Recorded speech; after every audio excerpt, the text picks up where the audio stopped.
Hey everybody, welcome back to another DSP video. I was originally not going to do a video on this. Yeah, I'm going to say it. I wasn't going to do a video on this. But he uploaded this edited video that kind of forced my hand a little bit. Because now I want to talk about it. So, there are two titles for this video. Same thumbnail. The thumbnail's fucking stupid. I'm just gonna be brave enough and say this is a dumb thumbnail because, I don't know. It's just kind of like clickbaity and all this. You know, the thing that DSP is against, right? But anyways, one title is The Truth About the God of War Laufy Outrage. And then the other title that's on YouTube, on this one is Calling Out the Fake God of War Laufy Outrage. Now, these two kind of different insinuations. The truth about the God of War Laufy Outrage is insinuating that DSP is exposing something that nobody knew of, or whatever. Which, I don't think they're, like, it's a stretch that people are clearly going to make videos, like, shitting on the game for, X, Y, and Z reasons, whatever. I mean, Sony could literally put out any game and people are gonna shit on it, whatever. The other one is more accusatory because this one's saying that he's calling out the fake outrage. Like, he's calling it out, guys. He's calling out the outrage is fake. This is the dumbest segment that I listened to when he was going through a lot, to the point where it's like, I don't think I need to do a video on it. But this kind of made me want to do a video on it solely for the fact that this is literally a grift. I'm just gonna say it. Like, first off, the initial reason I didn't want to do a video on it is that, first off, he didn't say anything of any, like, value. Like, it was just a meaningless segment. The other thing is, the outrage is fucking stupid. Like, I'm sorry, like, people shitting on this actress, like, oh, I think the actress should be upset that this is what it's like. First off, it's a fucking made-up character. Like, I don't think, like, the game's like, guys, this is what she looks like. It's like, no, like, she got hired to do a role, and then this is, like, a made-up character. Secondly, like, people are comparing how she looked in, I think they showed how she looked in God of War 2018, I want to say. But that's, like, a different hardware, and this is, like, on PS5/PS5 Pro, so they get to, like, kind of refine the character design even more. So, like, whatever, and even then, the difference is so, like, minor. It's just people trying to find something to complain about. It's like the same shit with Mary Jane and Spider-Man 2. Like, oh, she looks pretty ugly, stupid. It's like, dude, like, she looks fine. Like, you're telling me that she looks ugly? Okay, you're fucking stupid. Like, I'm sorry. Half these complaints I've seen of people, like, say that, like, oh, look how ugly it's like, these are, like, nitpicky nonsense. And I can understand, like, you may not like the design or whatever. That's whatever, but it's just people are acting as if, like, this is, like, some sin against humanity. Like, oh, she looks like a goblin when she... Like, I'm sorry. If you're gonna say that she looks ugly, I don't know what to tell you. Like, I don't think she looks ugly. I think she looks pretty good, okay? It's not a big deal. So it was a nonsense, like, outrage from on that standpoint.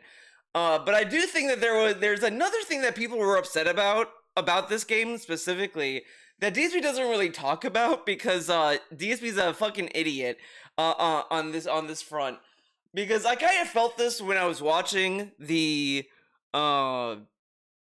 gameplay demonstration of this game, and I don't know how to describe it, but it showed a lot of, like, story, like, segments where it's like, oh, you're in a cage, and then Faye's talking to a box, to a cube, and then, like, these are the set pieces, and it's like, just get to the combat. Like, I don't want to see the scripted, like, story segments. Like, it kind of, like, these kind of, like, gameplay demonstrations were, like, quaint back in the day, but now it's like, I just want to see the gameplay, and to get to the actual gameplay of the game, you had to sit through, like, a lot to get to it, and it's like, I don't want to see this, especially when it's like this is probably like the beginning of the game, and it's like you're gonna see this again when you actually play the game. Like I do think the Wolverine gameplay that they showed was actually at least like direct and to the point. Like it's okay. Here's the gameplay. Look, this was just like okay. I just want to see the gameplay. The gameplay looks good. I'll be honest. I kind of like liked what they were showing, but it was just I'm tired of these demonstrations of like set pieces. Like enough with these set pieces. These are not like interesting anymore. But DSP, of course, didn't talk about that because that would mean he'd actually have to be a gamer. But the funny thing, I didn't save the Raw stream for this, unfortunately, and I don't want to watch his actual podcast for it. But when he was watching the God of War Laufy trailer, he didn't even watch the trailer. He watched another video that wasn't part of State of Play. He was watching like the developer talk of or whatever of the game, not the actual trailer that was in the State of Play that actually showed the game. So it was really silly that he didn't even watch like the actual thing that people watched during the State of Play. I do want to bring this up. When you hover them out, the like this is the little clip that they show. I think they do allow you to upload like a preview trailer, and I don't know why this is it. Like it's just her doing this, like, and then when you click it, it's just this immediately.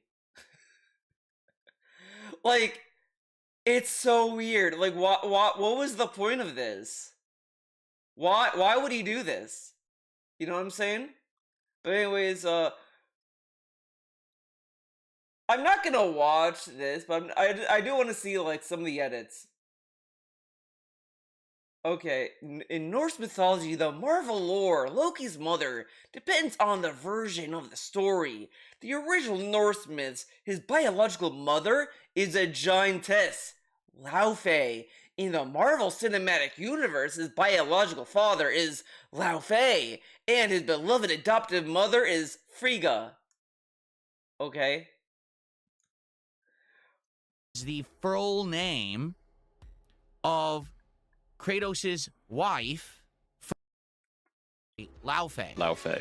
Well, apparently Laufey is the full name of Kratos' wife from the God of War 2018 and God of War Ragnarok series of games. But you might say, how does this make any sense? She's How does this make any sense? Okay, so we're gonna watch the raw stream. I may go back to this for like.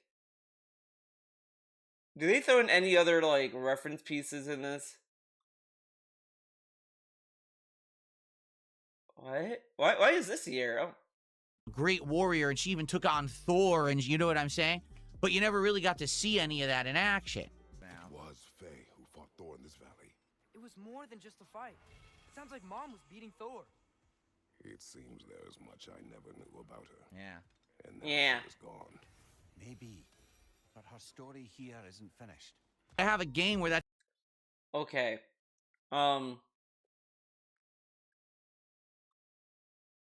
What are we doing here? Explosive combo. Okay. This is showing gameplay. Okay, so we're just gonna go to the raw stream the way God intended. we're not gonna watch the perverted version of this disgusting edit. We're not doing that. We're gonna watch it the way God intended, the way nature intended. All natural raw fill. Ah, yes. One topic that I would like to discuss. Now, it's a hot topic in gaming right now. It originated 2 days ago during the Sony State of Play broadcast, where it originated, guys. Sony Santa Monica Studios debuted a game that absolutely no one was expecting them to debut. The name of the game. Okay. I remember distinctly there was like a leak or whatever about the next God of War game, and I think I'll mix in translation because I think a lot of people assumed like. I think people kept saying Freya, which is not Faye. It's that other woman that was like upset at Kratos for killing her son or whatever. when that was going on, someone told these Phil, did you hear the next God of War game is going to be about Freya? He's like, ah, great, yeah, that's what we want. We want to play as that bitch or whatever. Like, I didn't say anything. He didn't say that mean to be fair, but he was not very excited about it. I wish I could find the clip, but I don't remember where he said it, when he said it.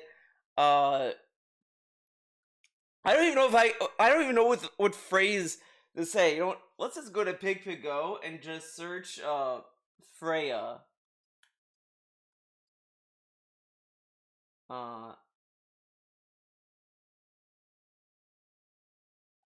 Look, Freya's okay.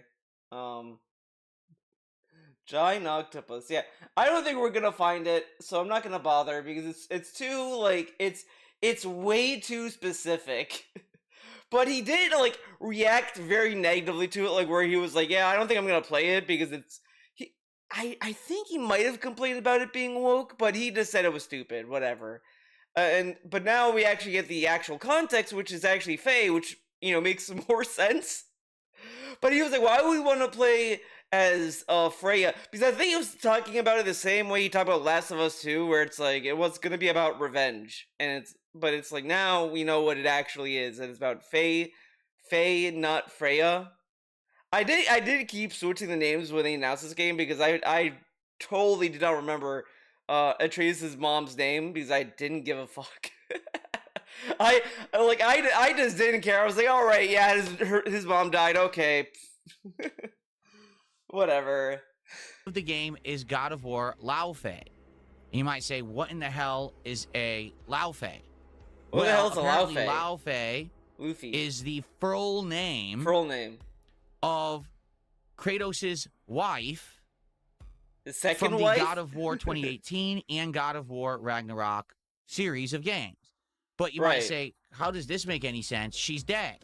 Because if you follow the plot of the modern God of War my god, look how much he has to explain! In God of War 2018. Look how much he has to explain! Like, like, instead of like, yes, I was gonna follow for Faye, and she died in the God of War games. Or whatever. Like, very quick and to the point.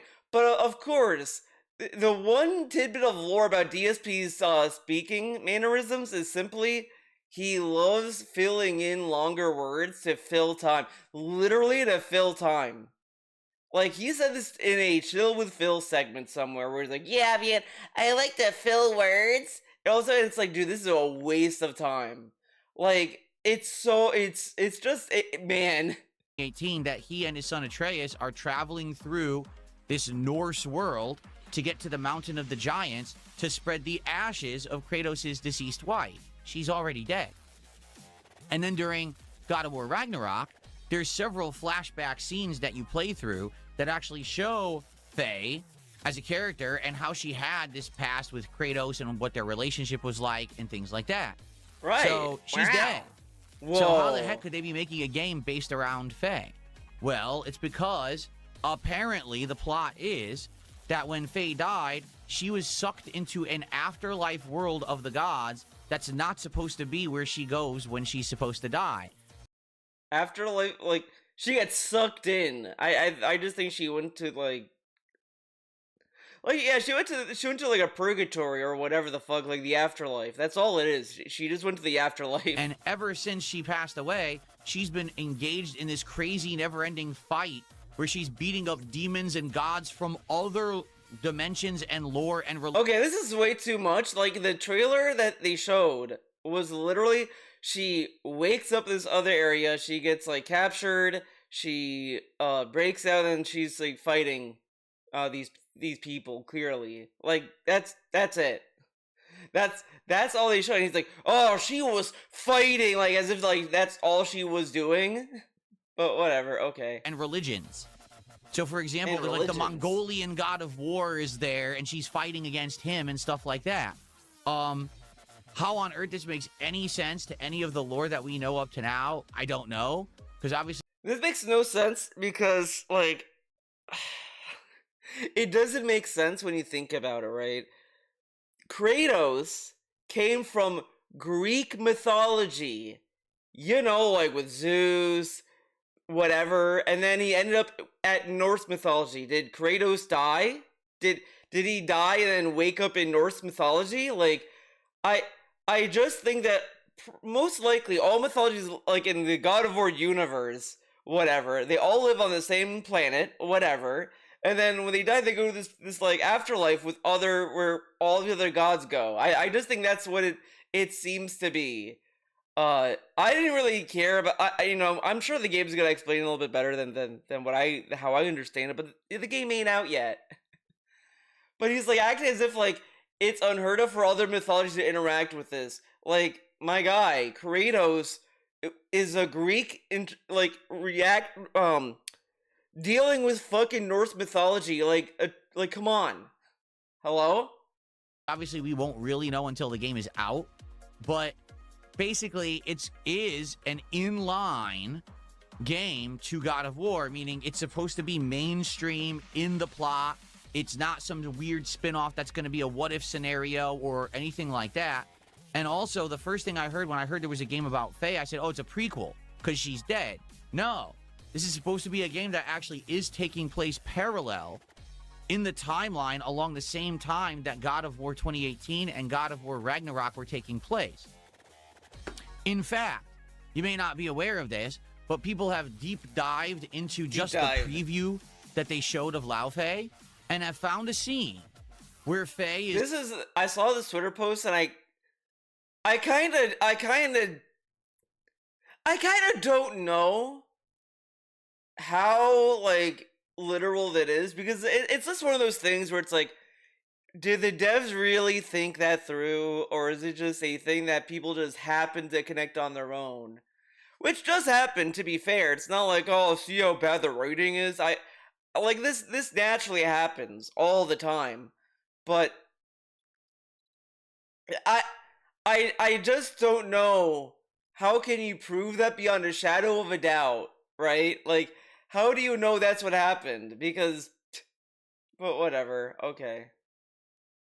Is like in danger, and all of a sudden Kratos appears with his arm outstretched at Faye to try to save her. He grabs her, okay, which I guess essentially saves her, and then he disappears. And everyone was like, what the hell is that? Well, you know the internet these days, people don't just let stuff go. They got to figure out what this is. So they actually searched the entirety of the last two gods. If you think about it, right, then if you got a game over in Ragnarok or whatever, well, this was in 2018. He fought Thor in 2018, not Ragnarok, right? But whatever. Wouldn't he technically be seeing Faye more often?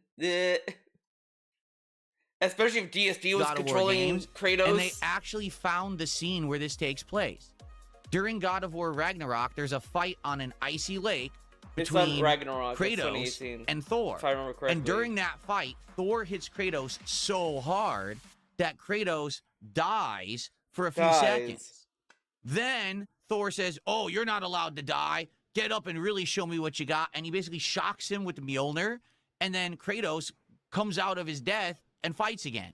So basically what they're surmising, if you line up those two scenes of that fight from God of War Ragnarok with God of War laufy. But how do you know that's how it lined up? Kratos literally dies. Like, how do you know in Faye's timeline that's where it took place? Back to the world of the living again. Like, that's what I don't understand. That's fascinating. Like, that's what I don't understand. Like, did they say that in any of these previews? Because I just think it's kind of like, when you're playing as in Faye, like, how do you know that's when that happened? Like, what was I don't know, whatever. If that's the case. So what they're doing is they're creating a parallel plot line that happened with Faye while Kratos and Atreus were doing everything they've been doing in the last two God of War games. So if you think about it that way, like, well, that could be interesting. And to see gods from other mythologies, because apparently this game is supposed to have gods from, like, Egyptian lore, Mongolian lore, and other things. That's kind of interesting. However, you may not be aware of this, but in the last 2 days that this game was announced, there have been incredible amounts of uproar and controversy and anger and vitriol from the gaming community on the internet. This is how you talk. Why on earth would laufy piss people off so badly? Well, It's because again, we are DSP is acting as if he like this is my issue with this segment is that it's literally like DSP like DSP's talking as if as if the internet is watching him, like the angry mob that is upset and mad about God of War Laufey or whatever, and people who are defending it are all watching DSP, and he's gonna be the voice of reason. He's gonna settle everybody down. And it's like, this is just a stupid controversy where people just get mad about something that they were gonna get mad regardless. Like I just refuse. Like I doubt even if she was hot, people would probably still call it woke. I'm just gonna say they're gonna say, oh, they're probably gonna say it's girl power and it's gonna be stupid or whatever. Like I mean, people like don't like Sony games, especially now because their gameplay is so like it's infested with cinematic design choices, basically, where it's like, oh, it's gonna be these set pieces. As I said, I think it's more interesting to talk about just kind of how lackluster the demo was that they showed.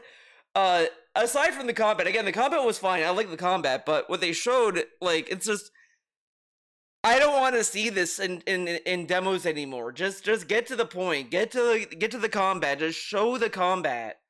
But we're gonna be humoring this nonsense of guys.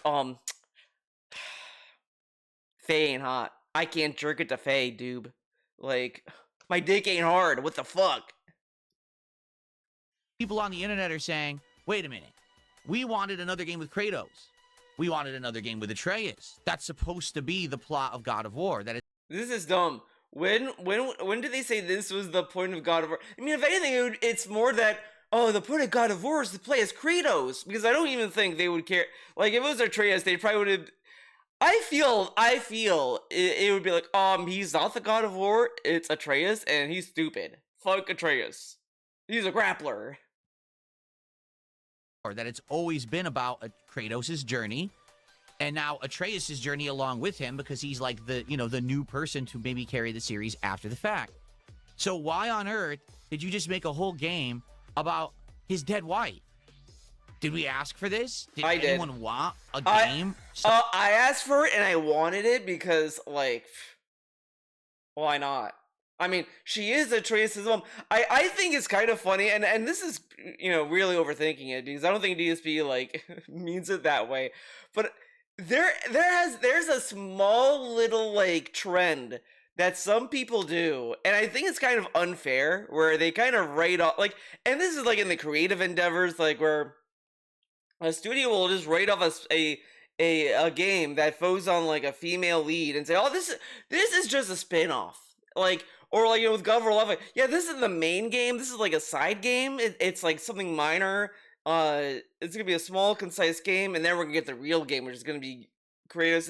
And it's like, why can't Faye be a full game? Like, why can't she get like the same kind of treatment? Why are they putting all these like side characters that happen to be women in like side games? And like it's like kind of the same conundrum that I think people have with like Princess Peach games, where it's like, why not just make a full-fledged like Peach game? Why have these weird gimmicks associated with them? I think that the Princess Peach Showtime was fine, but it was just like a little too easy.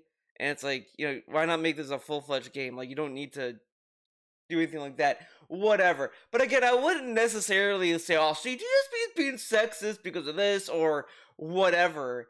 But it is just a trend that I just think is kind of like unfair, because like, why does Faye have to be a side game? Why can't she be the main game? Starring Faye?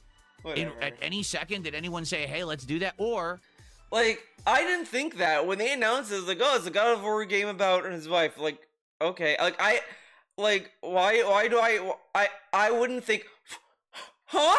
What? Why does she get a game? Like, you could say that about anything. Oh, why does Atreus get a game? I don't want to play. I don't care about Atreus. Like, you can think that about anything, to be honest. So, which is, again, I wouldn't necessarily like, assume people are sexist for thinking that with this game either. But it is funny that this is a very common thought to have when a game like pivots or focuses on a woman. It's like, why is it a woman? Why is it her? And it's like, she is like Atreus's mom, and she does have like significance in the story. It's not like that she's some random person that they're gonna say, oh yeah, Blip Blop, she's very important. God of War Blip Blop. We gotta understand Blip Blop to understand the full extent. Like, it's like, no. Faye is actually like a main character, and has some significance. Like, that's like half of the mystery of even 2018, where it's like, oh yeah, like she was a giantess. Like, what is the relation to this and all that? So there is like significance to have a game focused on her. So I don't think it's out of the blue that they wanted to make a game focusing on her. Fair enough, if they were going to make this game, make it a spin-off. Make it a side game. That if you want to play it, you can, but it's not a big deal. Maybe it is a prequel-style game about Faye, where you can learn about her past or whatever, but it's not necessary to the plot. You could just continue on with the God of War series, playing with Kratos and Atreus if you... That's what he said at first when they announced this. He was like, it's gonna be about her. I guess I don't want to play it because it's gonna be a spin-off. Meanwhile, this guy, oh my god, dude, it is so funny. He says the spin-off is all optional and this and that, but this guy just bitched about Dragon Quest 12, like, scrapping and restarting development. And he was like, why don't they release the Flames of Fate as a spin-off? Why not? But now he's like, oh yeah, it should be a spin-off so that way it's optional. Like, it's just dumb. Like, just have this, like, if the developers wanted this game to be a main game, which I think they said that they did because he brought it up, and it's like, that's fine. Like, again, she is a main character. Like, just because she's dead doesn't mean that she doesn't have any significance. Like, it's like saying, why should I watch Better Call Saul when it's like, Jimmy McGill has a lot of implications within the universe of Breaking Bad. Like, it's not like Jimmy McGill is a nobody that you don't need to know about. Like, he is an interesting character that, benefits from a prequel, if anything. Like, it's that kind of, like, mentality. If you so choose. But apparently what Sony Santa Monica is saying is this is not a spin-off. This is not a prequel. This is kind of necessary playing. If you like God of War, you must play laufy, or else you are behind. You're not going to understand the lore moving forward. But I will say this, though.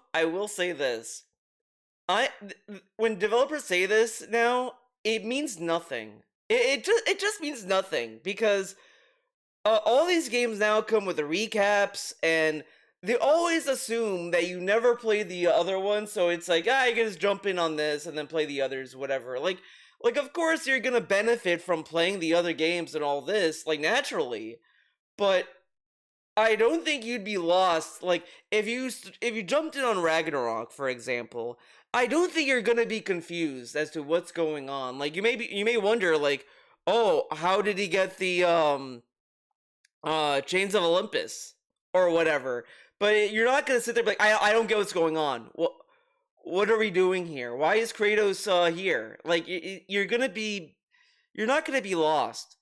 And I don't think you're gonna be lost playing God of War Faye or skipping it or whatever. Like, it's just, none of these games are designed like that. I mean, I would even go as far as say, even Kojima games. Like, you could play Death Stranding 2 without playing Death Stranding 1, and I think you could understand it enough. I think you'd benefit easily by playing the first game, honestly, but I don't think you'd be necessarily completely lost, because both games kind of don't make strong sense, but you're gonna get the same experience, in my opinion. Because all these games, they want to sell. So they're not gonna sell a lot if it's like, yeah, you need to play this game before. Like, you're not gonna sell the game if you do that. Forward, this is actually essentially part of the plot. You must play laufy, or you're being left out. So people are kind of like, wait a minute. You're making a God of War game with no God of War. When you think of it that way, I guess they do kind of have a point. The name of the game is God of War laufy. Yeah, but Faye isn't laufy the God of War. she'll be fighting other gods of war in this weird. But Atreus also isn't the god of war. He's Loki. Loki is not the god of war. I mean, maybe I'm dumb. I don't know much about Norse mythology, to be honest, but I don't think Loki was the god of war. So even if you focus on Atreus, that's not the god of war. I think that a lot of people fall in this trap with titles now, where it's like, the name needs to be more general if you're gonna focus on different things, and it's like, you don't have to think that deeply about the title. I think it makes sense in the sense of like, there was this spin-off of Batman. Like there was Batman, but then they did this other comic series. I think it was called like not Gotham Knights. I don't remember, but it's called Gotham something, and it focused on like the detectives of Gotham. And it had nothing to do with Batman. Like Batman was like, whatever, but they focused on the police and the detective aspect of it. And that's fine because it's a comic series. You can sell books separately. But when it's a game, I think that they just want the God of War title so this is part of this franchise. And that's all it is. Like, it's like there's a behind the scenes with Dino Stamatopoulos that said that like he kind of wished he changed the name of Moral Oral to just be called like Moralton, because he was more fascinated. You see this in season 3 of Moral Oral, where he wanted to focus on other characters. Like he didn't want to be tied to Oral, and he's like, yeah, I just chose Moral Oral just for that, but I should have just called it Moralton because I think the other characters are more interesting, and he didn't want to be confined to having to write Oral into every story. So you see that in season 3, which is why like a lot of the episodes are focused on other characters. So whatever. Sound good? Weird combined afterlife, but Kratos isn't in it. Or at least if he's in it temporarily. How many other times did he get temporarily killed where he can get sucked to the other side and then come back? Maybe once more? I don't know. But I guess they're going to tear apart all the the lore to try to figure this out. But I guess in that regard, I can get it. If really you're into God of War, you've always been there for Kratos' story, and now you're upset because there's not going to really be Kratos in this game, then I get it. But some of the other criticisms that I've seen, I think are kind of nonsensical. Okay, first off, people are like, oh, so Sony Santa Monica went woke. You see, the game is so man-focused, and now everything has to go woke, so they've decided to make a game with no men, so that way, no men allowed. That one guy that's the beginning. Yeah, you thought that was a man? No, that was a woman. Yeah, they're all women. Everyone in the God of War Laufey trailer, they're all women. Even Kratos. Yeah, Kratos is a woman now. Deal with it. This is that's what they did. Sony went woke. Like it is so funny that this term this went woke has lost all meaning, and I don't think it had even meaning in the first place. Because at first it was like dealing with like DEI. It has all these token characters, but it's just I kind of realize more and more and more and more and over time is that a lot of these accusations about DEI, these are like checkbox characters, is that all of these are assumptions that people are making on their own. Like, you don't know that like the creative side where it's like, we wanted to focus on Laufey, we wanted to focus on Faye, we wanted to focus on this, we want these kind of characters in these games or whatever, and people just assume that they're doing it out of like performance, like, oh yeah, look, we're so diverse, when it could just simply be that they want these characters to be diverse innately. Like, once I started thinking about it like that, it's like, yeah, I guess this is kind of like a stupid point, and I kind of like moved on from that, and it's like, oh yeah, like, who cares? Like, just play a game. If it's fun, or whatever. Like, I can understand writing that can be like hacky and corny, but like, all of this like upset over like, oh my god, guys, there's a deaf character in Spider-Man 2 that Miles Morales hangs out with. Oh my god, this is DEI. It's like, What if they just wanted a character to be deaf and they wanted that what's the problem here? What's the problem with like having Faye as a central character and all this other stuff? Like, you know, there's nothing intrinsically wrong with these things.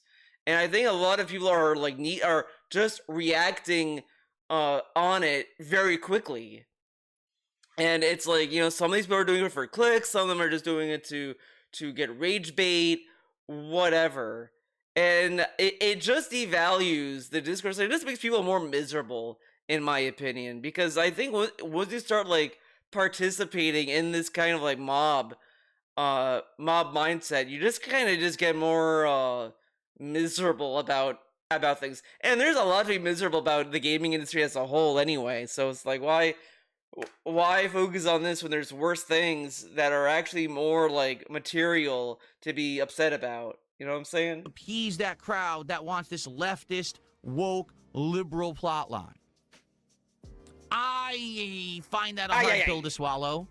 I mean, Faye is already established part of... Saying I find that to be a hard pill to swallow, it means that there is some truth to that, which I don't think there is any truth to that. They just wanted to make a game about Kratos' wife. Again, like, it wasn't like Faye came out of nowhere. Like, Faye, like...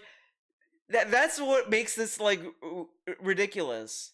Like, there is a significance to focus on Faye and her side of things because you don't know who she is in, like, 2018 and Ragnarok. You get glimpses of who she is, and this is gonna be the game that's gonna, like, expand upon the character. So, like, this isn't a, like... You know, if this was like God of War the Cube and you're focusing on the cube, yeah, that's like, why the fuck would I give a fuck about the cube? Like, who is this guy? Meanwhile, you have like Faye that has a significance in the story, so naturally you're more curious about this character. Like, I just love, even when they first announced, when someone told DSP about this game, he was like, oh, I guess I'm just gonna skip it because like it's a prequel, like who cares? But it's like, you don't care about the character? Like, you don't care about to learn more about Atreus' mom? Yeah, you know she dies, but you also, like, don't know who she is as a person. You just get told who she is through, like, certain areas. And even then, when Kratos, who was, like, her husband, says, oh, there's, like, sides of her I didn't even know, it's like, yeah, there's, like, more to the character. Like, how nobody is thinking about this? It kind of like exposes either how little people kind of cared about the story of God of War. I mean, and honestly, I don't think anyone gave a shit about the story. To be fair, or they just didn't play the game. And I think it's kind of funny. I felt the same about 2018. God of War has never been a game that people talked about the story. Like, it's interesting, I guess, in the sense of like you're in Greek mythology and you're killing the Greek gods. That's all people talked about. But no one like said there's like, oh, this story, like nobody would put it up on the same level as like Metal Gear Solid. Like they would put it on the same level as Devil May Cry, which is like the stories are very like, straightforward. And then 2018 is like the one game that's like, okay, let's make the story a little bit more serious, and it's like, okay, like. That's kind of what's going on, and I think that's why a lot of people are like, why do we care about Faye? Because they just want gameplay, which is why I think just showing these stupid set pieces in demos is dumb. Like, I don't know why DSP is not talking about this aspect of game development, because he doesn't give a fuck. He doesn't care. He just wants to play games and get paid and open card packs. Ugh. Of the plot line of the God of War series. It's obvious there was some kind of a journey that was going on there, you know, either before or parallel to the Kratos' journey, and we don't really understand it. We've got those flashback scenes from God of War Ragnarok, but not really anything that definitively explains everything about what happened there. And we keep hearing references to Faye that she was a great warrior and she even took on Thor, and you know what I'm saying? But you never really got to see any of that in action. So to have a game where that's actually in action, I don't really necessarily think that that's, oh, well, they're doing it because they're woke and they want a leftist game. You know what I'm saying? I just don't get that. I don't see that. They went woke and want a leftist game. But I guess some people at this point in 2026, guys, if you want a woman in your game, you're woke now. It's like, well, it's welcome woke. To the team. There's a game about someone who's a minority. Well, it's woke. You know, I just played Directive 8020. And okay, yeah, I want to hear this again. 26, if there's a single game about a woman, it's like, well, it's woke. You know what I'm saying? I just don't get that. I don't see that. But I guess some people... It's really funny to me. Like, this has been a topic in gaming for literal years. Like, you know, it's to the point people who are dogging on this anti-woke crowd, saying that they have not grown up because they have not moved on. Like, it's because, like, this has been an ongoing discourse for fucking decades at this point. Like, we talked about this during the PS3 era, the PS4 era, and all this stuff. Like, I think it has only gotten worse in the sense of, like, how algorithms work now, how people, like, can monetize all these, like, posts, videos, whatever. Like, a lot of, like, this criticism, anger bait, rage bait, whatever the fuck, it has just exacerbated and seemed that it's more, like, all over the place. And it's like, that's like what's annoying about this, about the, you know, when a game is released, like, you know, they release this game and now it's like, oh, we gotta talk about the fucking main character being Faye for, like, forever, and then the game's gonna come out, we're gonna hear, oh, it's not gonna sell well, it gone woke, gone broke, and it's like, this is dumb nonsense, move on. Like, move on. Like, there's other things to be upset about.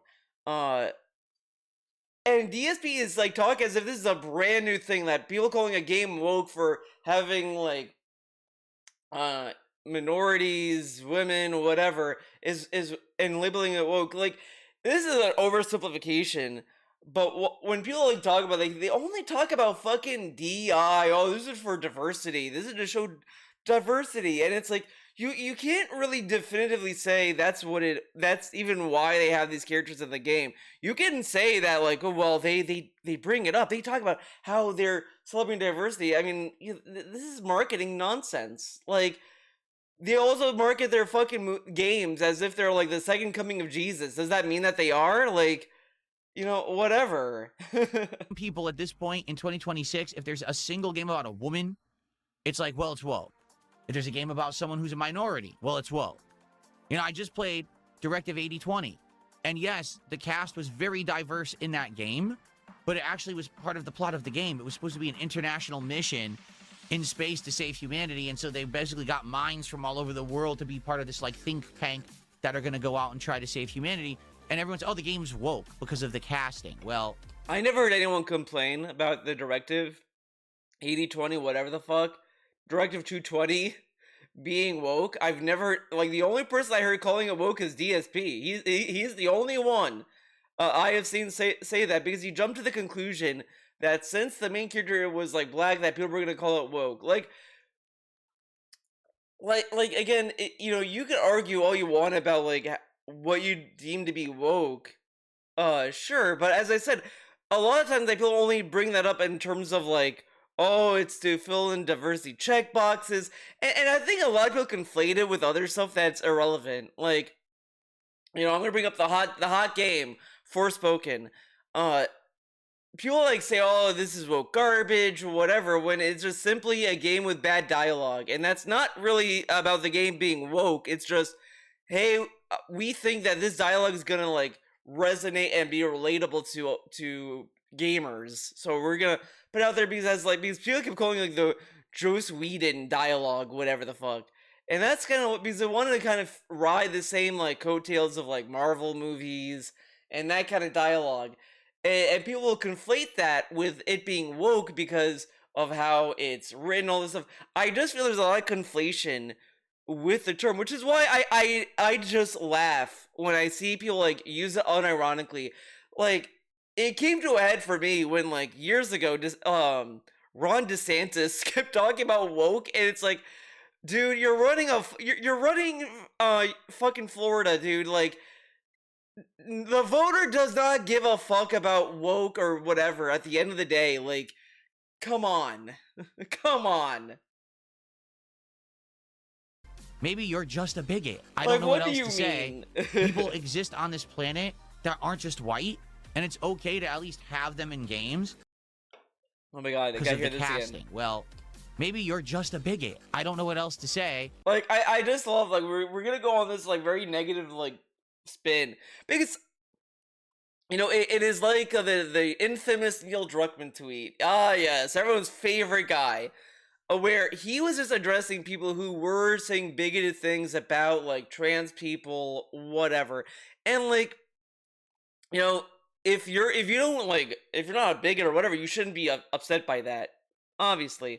But, oh my god, what was I saying? There was a point to this, and now I can't think of it. Damn.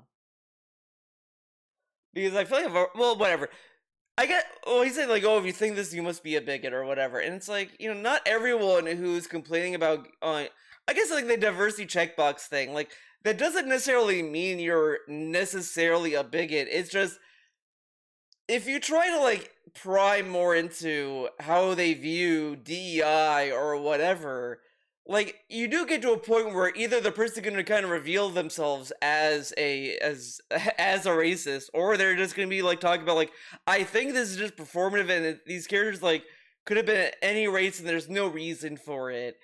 But it's like, at the end of the day, it's like, it shouldn't matter. Like, if they want to have a diverse cast in a game, like, who cares? Like, you know, that's just how it is. Like, I think that's at the end of the day, like, all he has to say is, like, look, like, people say that this game is woke, but the cast is diverse, and that's what the story, like, reflects on. Like, it doesn't matter. Like, does it really matter if the cast is this or that? Like, if they want to make a more diverse cast, that's what they want to do, probably because they want it to be more, like, believable, because you can't assume that only one race is gonna be going to space, or one race is gonna be in this one area. Like, God of War Laufey already involves all these multiple mythologies. Like, it's a bridge too far to have a game focused on a woman or whatever. Like, you know, it's that kind of angle I think he should be kind of more approaching more, instead of, like, well, I guess you're a bigot, because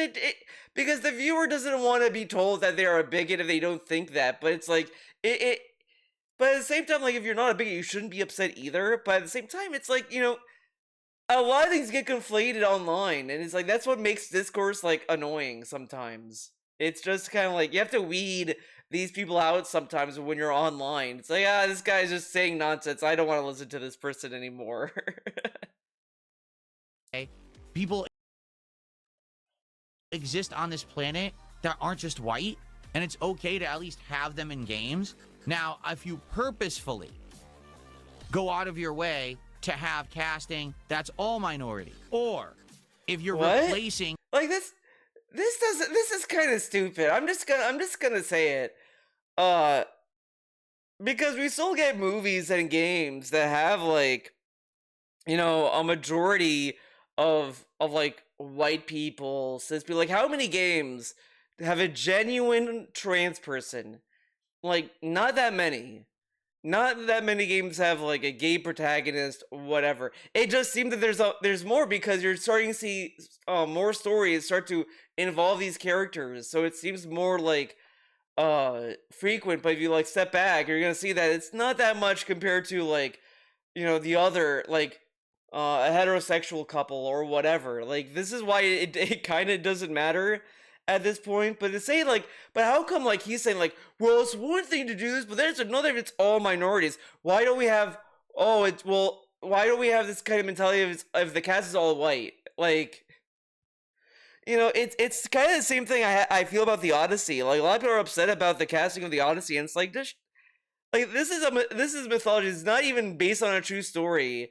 And there has been, like, casting similar to this new Odyssey in the past. Like, Eartha Kitt, I think that's her name, was Athena as well. Like, who cares? Like, I don't care that the Odyssey has a more diverse cast. Like, it's a mythology, and it's whatever. Like, you know, let Christopher Nolan cook. Let him cook. Characters who previously were known in a series to be of one gender or race, and then you say, we're gonna really get people by completely switching or changing things, right? But how do you know that's the mentality when they do this? Like, how Like, how can you prove that? That this person that always was a white woman is now a black woman, then people could be up in arms about it, and maybe then you have a point. But just making a game where you're playing as Faye, who already was established as a great warrior in the God of War lore, I don't think that's woke, okay? Now, some people are also looking at the game and saying the combat looks like it's not God of War.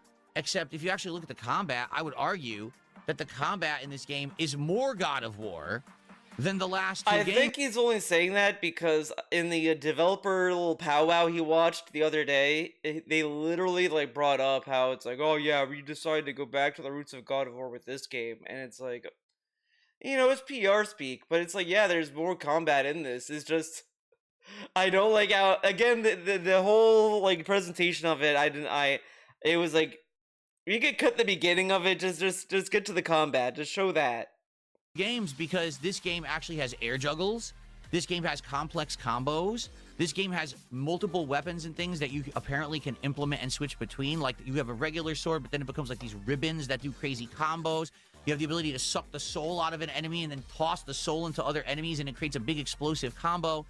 That's kind of similar to old school God of War, where you would have 3 or 4 weapons that you can swap between on the fly during a combo and create big explosions and things. Like, that's how it used to be. And air juggles, that used to be in God of War. They took it out in God of War 2018 and made it only 2 weapons, so actually it got dumbed down a bit for the last 2 games, and now it seems like they're kind of pushing back in the direction of having more complex gameplay, if that makes sense.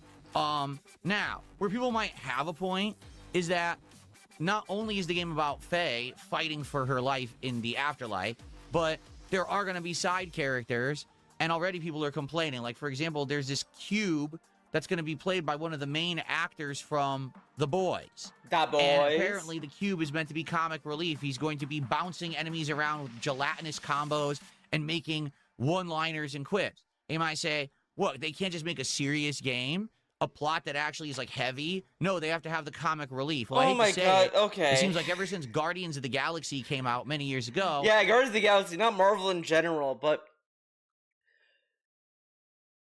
I don't think people like want a serious story either, but I just think it's like the kind of humor we're probably gonna get from the fucking cube is like the same kind of like I mean, off the bat, yeah, my name is Frank. Wow. You have a mythical setting, and this dude's name is Frank. Like okay, this joke is like quaint. It's a quaint little joke. Wow, hilarious, and it just kind of like, you know, enough. We've had the same kind of humor over and over and over. That's all it is. Like, there's the long and short of it. It's just the same kind of humor you've heard 1,000 times. This has been the way for most mainstream pop culture media. You always have to have the comic relief characters. You always have to have there's nothing wrong. There's nothing wrong with comic relief characters, but I would compare it. This might piss some people off, but I would compare it to the same trope that's in anime, in Persona 4, the fucking sex pest humor. Like, you know, I've been reading Soul Eater, and I like the manga, but the fucking sexual humor in Soul Eater is, like, annoying. It gets to a point where it's like, I just kind of skim past it when I see it. It's like, okay. Because it's like, it's not even funny, and it's just annoying. It's just annoying to read it, because it's like, what's the punchline? Oh, do we see a character's panties? It's like, okay, that's not really funny. Like, I just want to, like, see what goes on with, like, Medusa, Corona, Maka, whatever. I don't give a fuck about this dumb shit. And I keep saying that, and it's like that kind of humor and shit. It's like, get this out of here. And it's the same thing with, like, Bleach. What's that character? Chizuru? Whatever. The fucking character that keeps, like, sexualizing Orihime. It's like, okay, we can, like, get rid of this character and it would be a net positive. Like, it's like that kind of shit where it's like, you know, enough with these jokes. We get it. Just either find something else or do something more, like, interesting. Like, we can move on without this. You know, that's kind of how I feel about this. I mean, I would say the sex pest humor is a little bit more extreme in comparison, but you know what I mean. Like, it's like at some point, like, because like Persona 4, it's just every time Teddy and Yosuke talked, I wanted to like punch them. I hated these two characters. They ruined the fucking game for me. I hated them. The school pageant, whatever the fuck segment of Persona 4 is garbage. Terrible characters. I hate Teddy. I hate Yosuke. They can go away. And I you know, if they get rid of them in the remake, that would be a positive for Persona 4. Yeah, yeah, I said it. But they're probably not gonna do that. Probably gonna double down on this dumb fucking humor and like, fuck these characters. yeah, I'm toxic. Deal with it. Yeah, I like Persona 3, a real game. Jokes, the one-liners. Without that, it's like, oh, it's too serious of a tone. So maybe that's what that's there for, and maybe you're right. Maybe, just maybe, it'll be annoying as heck, and it'll be a contentious point of the game. Okay, I wouldn't say it's gonna be for the most part. I don't think it's gonna be contentious. The humor overall is not gonna. I don't think people are gonna be like, oh, I can't play the game because of this. But it's probably gonna just be like another thing to tolerate, like Mimi or whatever the fuck his name is. From what we've been presented, which has been a lot, they did show a lot of information about this game during Sony's State of Play. I don't understand the uproar. Okay, listen. I get it. You like Kratos, you like Atreus. Well, Sony Santa Monica has outright said, we're not done with them. We're going to make more games with them in it. We're going to make more money. Don't worry, guys. We're going to milk you. Don't worry. The cow is still in the barn. About that. This, however, is where we wanted to go with the plot. We wanted to have a game where it's about Faye and her story. Like, Loki, DSP kind of makes it sound as if like God of War fans are all a bunch of little babies and they're all crying about this game and they're like, this isn't my God of War. And he's like, guys, don't worry, there's gonna be more games. Like, he's really talking to the God of War fan base like they're toddlers like throwing tantrums. They're like, listen to me, it's okay. It's okay, Laufey is coming out. There's gonna be Kratos in the next game. Don't worry. And they're gonna like dry up their tears. And what's been going on with her, because this is very important to the plot of where we're going with the God of War franchise.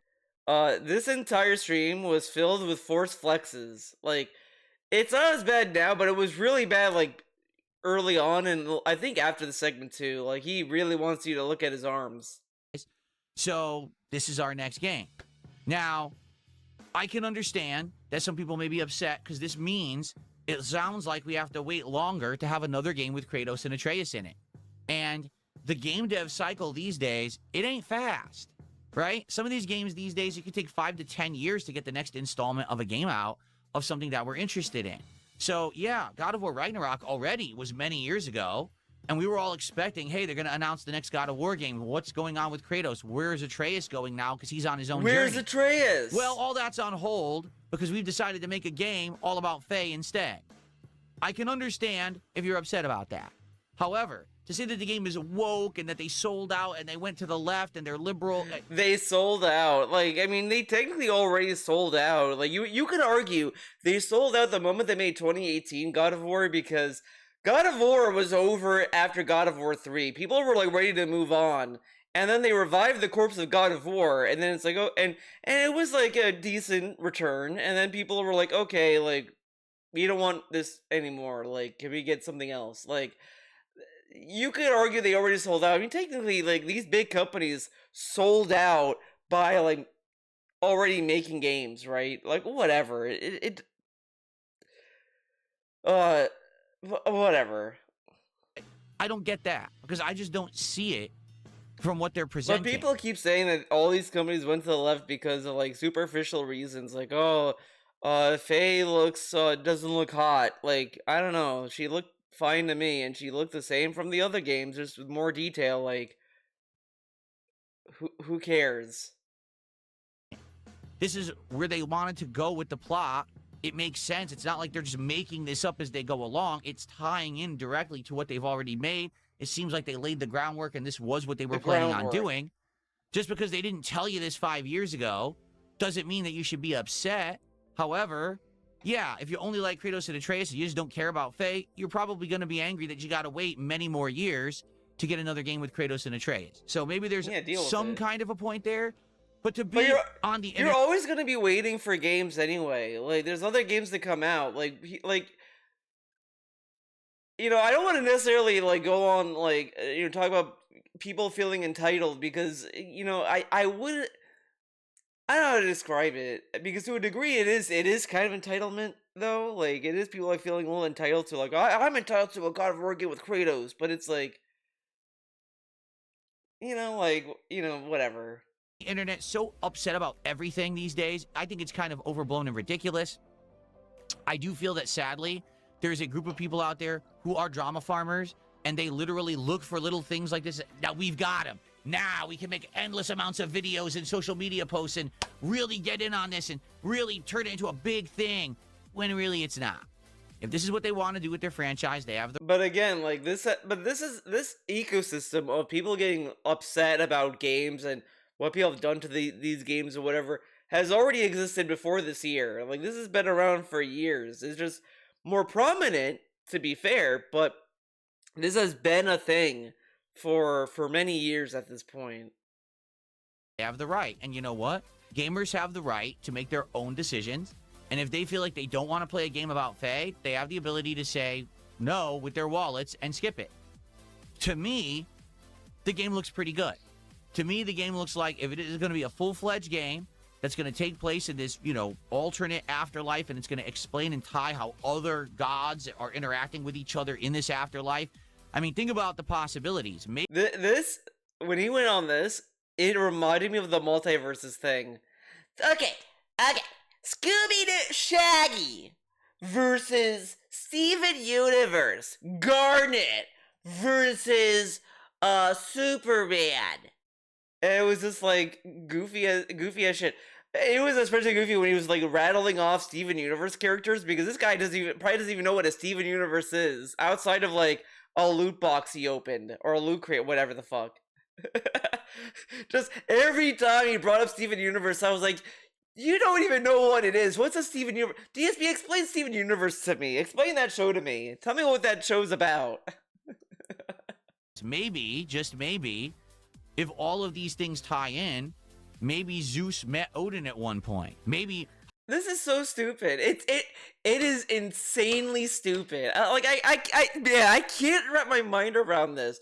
What if Zeus met Odin at one point? Again, he forgot that Norse and Greek mythology is already in the same planet. Literally, like, even in 2018, he goes back to, like, Greece or whatever the fuck to get the Chains of Olympus or whatever. Like, it's already established that the Greek mythology and Norse mythology is, like, in the same, like, reality or whatever. And he's acting as if, like, because, like, all like, fate takes place in is, like, a fucking, purgatory or whatever, for where gods go when they die. How would it go if the god of lightning from this world has to fight the god of lightning from this world? Or what if they decide to team up? Like, look how much he is. He, like, already forgot the lore about these games. And then he's sitting there saying, like, what if they teamed up? Like, why are we caring about these characters? First off, Zeus was the antagonist of God of War, and plus, like, Zeus in Greek mythology is a fucked up guy. Like, the one thing you learn when you're reading Greek mythology is that Zeus was not cool at all. He was a piece of shit. He did fucked up things. He's a fucked up guy. You know, you realize he's like not a cool guy to be around, and the guy sucked. And it was crazy. It is crazy. Hera was like, oh, I'm gonna be with him. I'm gonna fix him. She thinks she can fix Zeus. She couldn't do anything. It sucked. The guy fucking sucks. Zeus sucks. And I used to be a Zeus fan. I was Zeus's #1 fan. And then I saw what he does. I'm like, okay, this guy sucks. Yeah, I ain't cool with him anymore. Fuck him.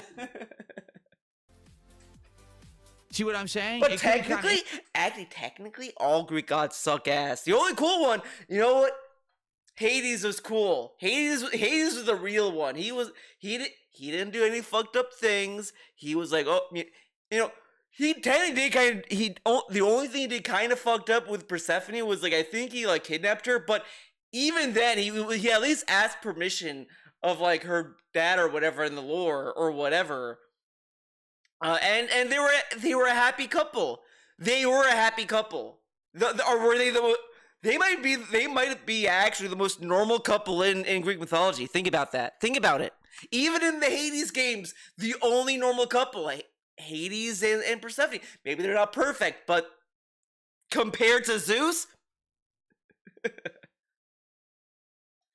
kind of interesting what they're doing here, or it could be horrible. You don't know, but the truth is none of us know. It's not out yet. So why are we all so upset? I don't get it. Whoa. So I'm not. And to me, from what I saw, at least initially, I think that the game looks like it could possibly be pretty good. All right, but that's just me judging from what they've shown. I could be wrong. We could all be wrong here. But from what I saw, it looks like it could be a pretty solid game. The gameplay, when it comes to the combat, actually looks really good. And for me, I'm a gamer.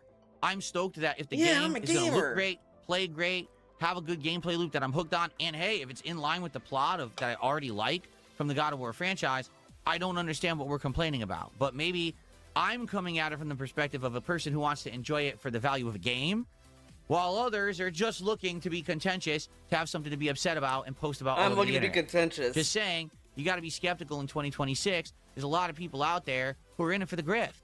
So be aware of that when you see these online communities in and yeah, this is the grift right here. This is why I wanted to do the video, like why that video like triggered me to do a video on this. He is literally just, he's not even talking about his opinion. He's talking about other people's opinion and his opinion on their opinion. Like, why not just say, like, yeah, I want to talk about God of War Laufey, and, like, you know, everyone is upset about it, and I think that it's gonna be a good game. I do wish that it had Kratos and Atreus. I wish we got more of that, but it seems pretty interesting. I'm pretty hyped for it. Whatever. And he did kind of do that, to be fair. But this just seems more like he wants to ride the wave of attention of God of War than being genuine interested in the game, especially when his first reaction was that he was considering skipping the game until he watched the trailer for it. in an uproar if they're not bringing up valid points, and it's just, oh, I don't like this, it's not Kratos. Well, okay. Does that mean that we have to have a worldwide boycott of this game? Does that necessarily make it a leftist game? I don't think so. But that's just my take. What makes a leftist game? What if she starts talking about socialized healthcare? She's like, Frank, we need socialized healthcare in the afterlife. Let's go fight for it. And then he's like, yes, Faye, let's go. Okay. Har, har, har. And then the main villain, his name is Trump. Yeah. No, I got it. The main villain, you think the main villain is the guy with the red mask, whatever, but in reality, it's epic joke, guys. Get ready. Donald Trump, you know, like the way that his name was spelled whatever years ago, whatever the fucking dumb lore is with that name, it's gonna be that, and then they're gonna say, no, your time is done, old man. This is socialism. And they kick him down the well. It's gonna be a reference to 300, the movie everyone loves, 300. And then Leonidas is gonna show up and he's gonna say, "Good job." There you go. No, I got it. Think of it this way, guys. Not Leonidas. That's stupid. Kratos' first wife shows up, and then like they bond over like them like talking about Kratos, and then they get together, and then like it ends with them like fucking. Or whatever. They're like, oh, dude, this is so fucking... Oh, yeah, Faye, you're amazing. And then that's where it ends. Oh my god, that would be amazing. And that would be a true, like, reference and homage to the original God of War games where they had the sex minigame. Like, have Faye fuck. Have her fuck, man. Come on. let's just do it. Let have her meet Kratos' first wife, and then have them like have have a good banter, and then they fuck at the end. Like every good story, you gotta end on a love story. End it with Faye and whatever the first wife's name was. I don't know. I didn't play the original games. I played the beginning of 1 and 2, to be fair, but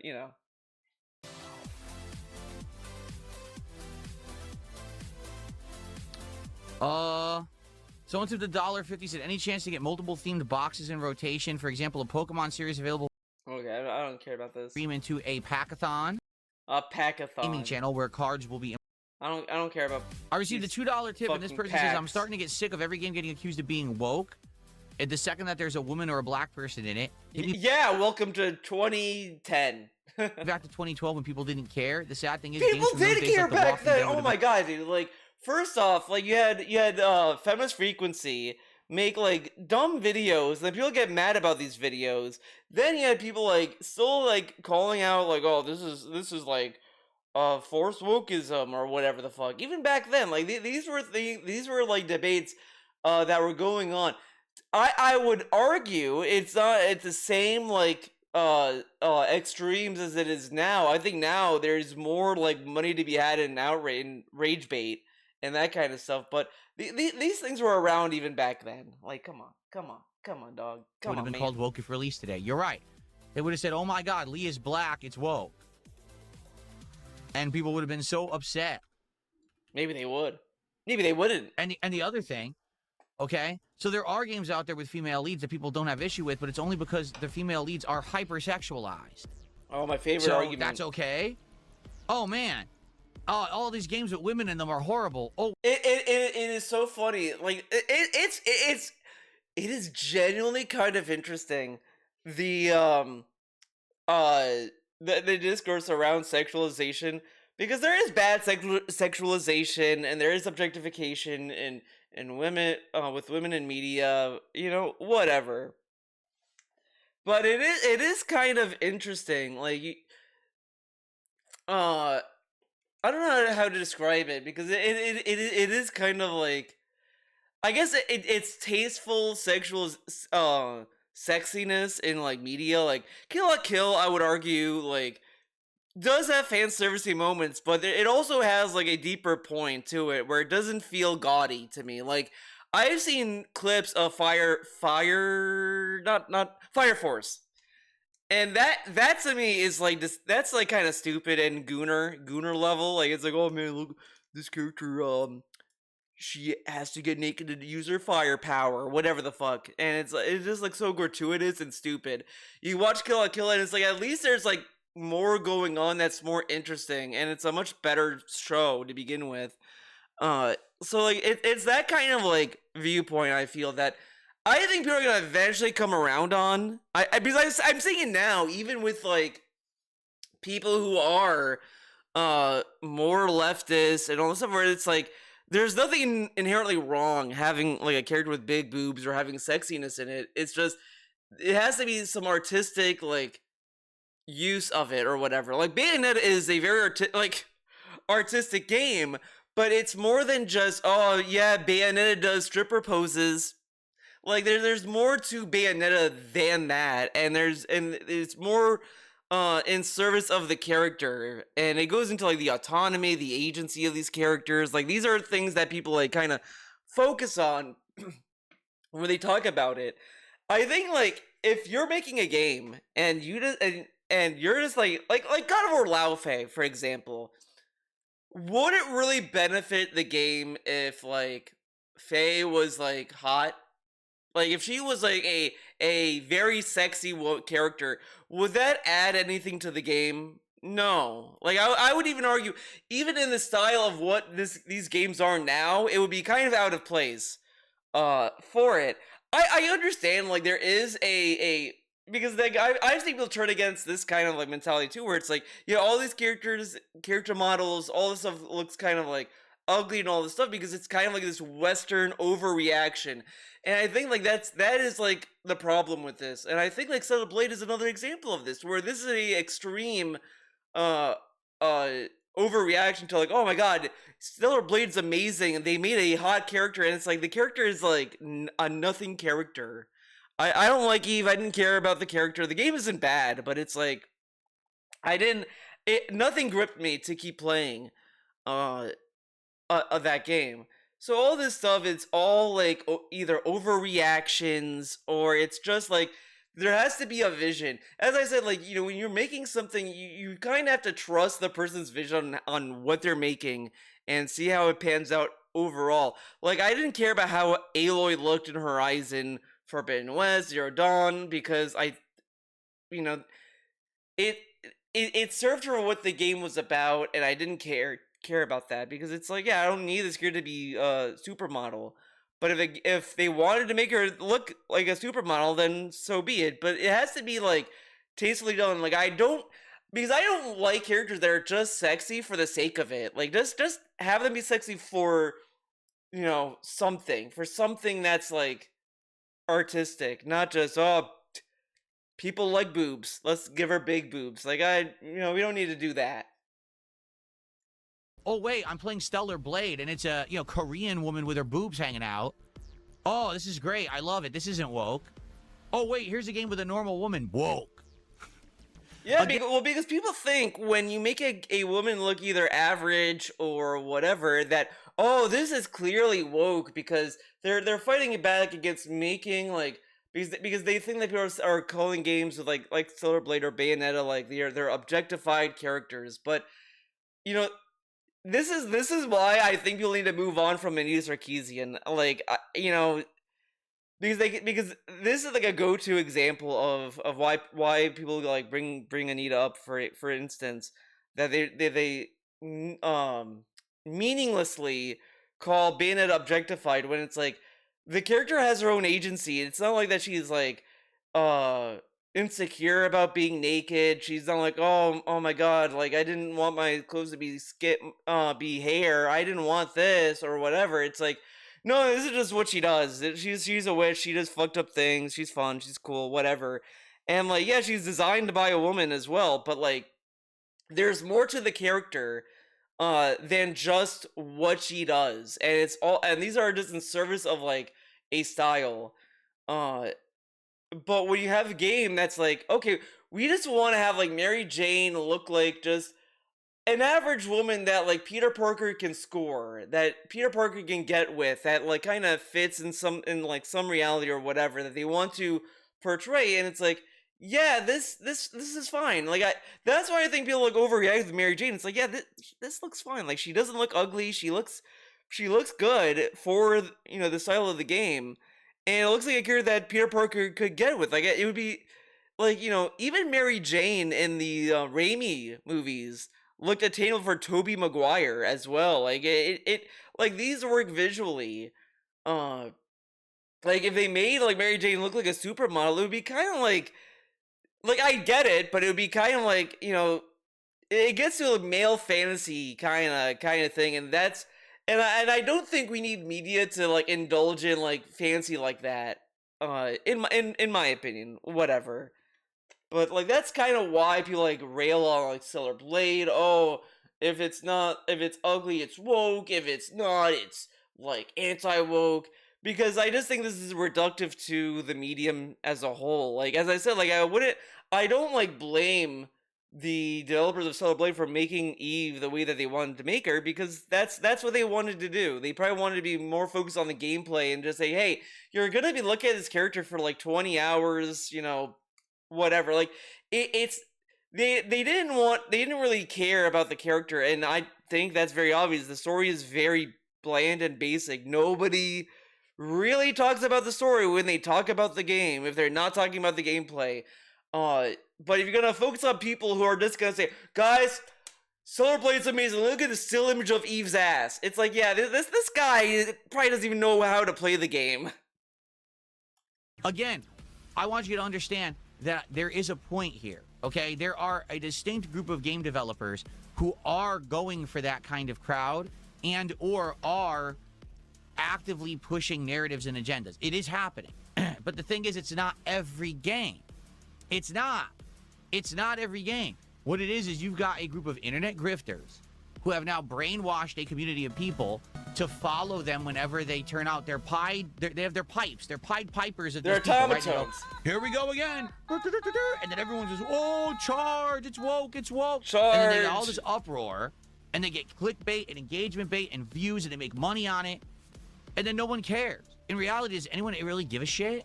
It's not a big deal. I don't think anyone cares. If all of gaming becomes the same, then we have a problem. But to me, I mean, I'll be honest, we're already at that stage in gaming that it's already all the same. Like, again, this is why the culture war bullshit with games is such a reductive, distracting discourse to have that, like, it's allowing these other shittier things to kind of slip through seemingly unnoticed, I'll say. Because it's like, there's already worse things going on. As I said with, like, God of War Laufey, is that, like, there's already, like, cinematic set pieces, and it's like, we are, like, done with that. We don't need trailers to show cinematic set pieces anymore. Just show the gameplay. Like, enough with, like, making these hybrid movie games, or games that are gonna have multiple games. Like, Wolverine is probably gonna sell very well. Same with God of War Laufey. You know, all these games, and I'm sure they're gonna be good in their own right, but, like, you know, I want more games to have experimental styles, which I'm just gonna bring up the GOAT, Suda51, the most, like, amazing game developer. You know, I'm gonna eat any game he puts out. I don't care. I'm there day one, baby. Romeo's a Dead Man, great game. Love that game. It's not like it's kind of clunky, but it is so much fun. Such a fun game and such a cool style. Like, the only downside is it is a Unreal Engine game, unfortunately, but the game is still fun. It is worthwhile playing.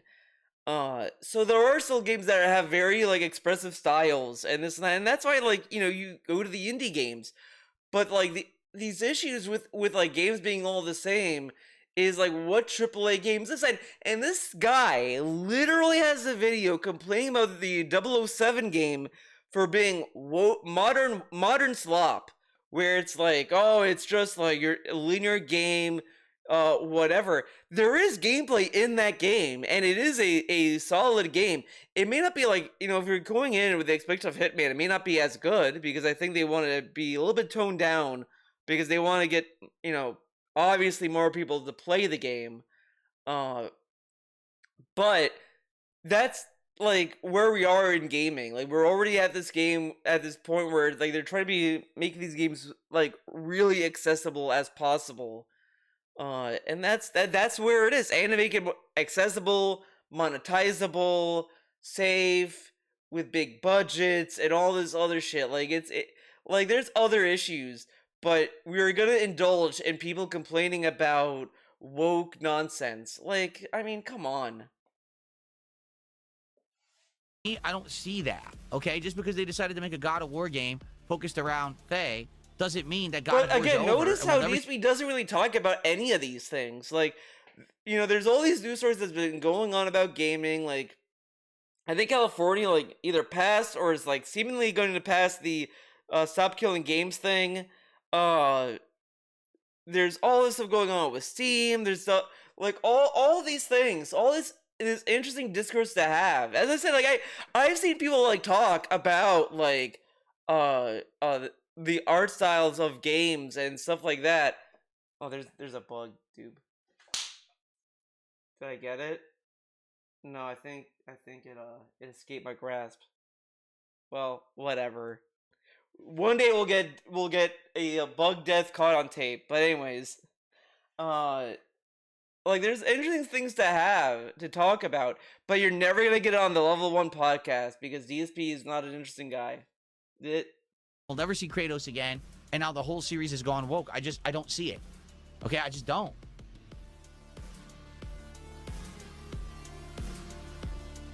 Big Mac did a $2 super chat. He says Professor Snape is now black in the new Harry Potter. So if you have established lore, did they ever establish the race of these characters in the books?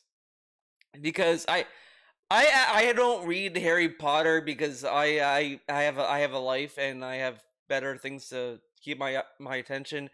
And I don't care about the movies. It was just a miserable experience. Every movie, I hated it. Like it, and I never had the choice of not seeing it. That's like, so I have a predisposition to despise Harry Potter. To be fair, but it deserves the hate it gets, in my opinion. But did they ever even like explain the race? Because I feel like, J.K. Rowling also says, like, on Twitter half the time. Like, I remember years ago, she's like, "Yeah, actually, this character was this, and then this character is that, actually." And it's like, and this is why I think Harry Potter is a shitty series that does not deserve any clout, any value, or anything. If you're putting something out and then the author just adds lore after the fact, you already know you made a shitty series. Like, I'm sorry. Like, if you're already rewriting and retconning your own story after you finished it,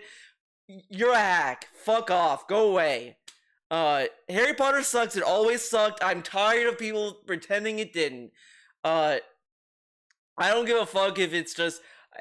If someone says, "Theo, you're saying that because, you just had a bad experience with the movies." I don't give a fuck. These movies did not even win me over. Nothing won me over in this dumb fuck series, and it has always looked garbage. I don't get how it even got this popular. I don't get it. It's so... It's so corny. I don't know. I'm like getting off topic here. Like, goddamn. If you have a long list of tried and true characters that everyone loves, that's beloved and whatever, right? Then why ruin that and change it? Okay, to be honest. How does making Snape black ruin the series? That's already ruined. But what does that do to the series? Like, this doesn't make sense. I would say it would ruin the series if, like, Snape doesn't kill Dumbledore. Like, yeah, they rewrote it so Snape doesn't kill Dumbledore, and Dumbledore fell downstairs and died that way. Like, yeah, that would ruin the series. But, like, why, like, how does changing the race of Snape ruin the series? Like, example, whatever. Let's say right now they decided, oh, we're going to redo Lord of the Rings, and we're going to recast everything. Wait, what? No, you already have Lord of the Rings. You already did it. It's great. The trilogy is amazing. You don't need to redo Lord of the Rings. So why are they redoing Harry Potter to begin with? To make more money. Because here's the thing. If you redo Harry Potter and you use all the same casting and similar actors, now you're doing the same thing twice. It's boring. Okay, how silly do you think it would be if they got fucking Daniel Radcliffe and everyone else to do their characters now? How silly would that be? Like, if you thought the Stranger Things shit was funny when, like, the last season came out and it's like, yeah, these people look like they can file taxes right now and they're going to high school. If you thought that was funny, wait till you see how old Daniel Radcliffe is and imagine him being like 8 years old. Like, come on. Of course they would have to recast it, like, in this new series. Like, and it's also, like, honestly, like, everything would do this because they want to get a new generation in on this. Like, that's all it is.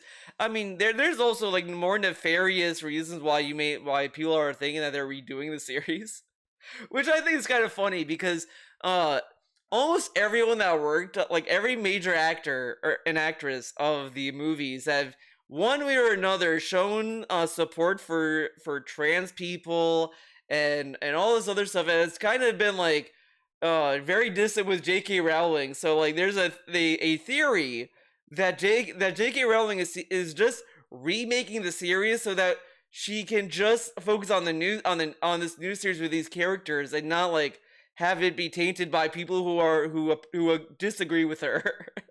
I mean, I think that's kind of a silly theory, but it's like, it's kind of funny. But again, Harry Potter sucks ass anyway, so fuck Harry Potter. So yeah, I'm the #1 hater. But now we're gonna change it instead. We're gonna do everything. So now Snape is black. Yeah, but now you've changed the lore, and now everyone's pissed at you because it looks like you are essentially trying to make it more of a diverse cast just for the sake of making it more diverse. So now you piss people off. So how about this? Don't fucking redo Harry Potter.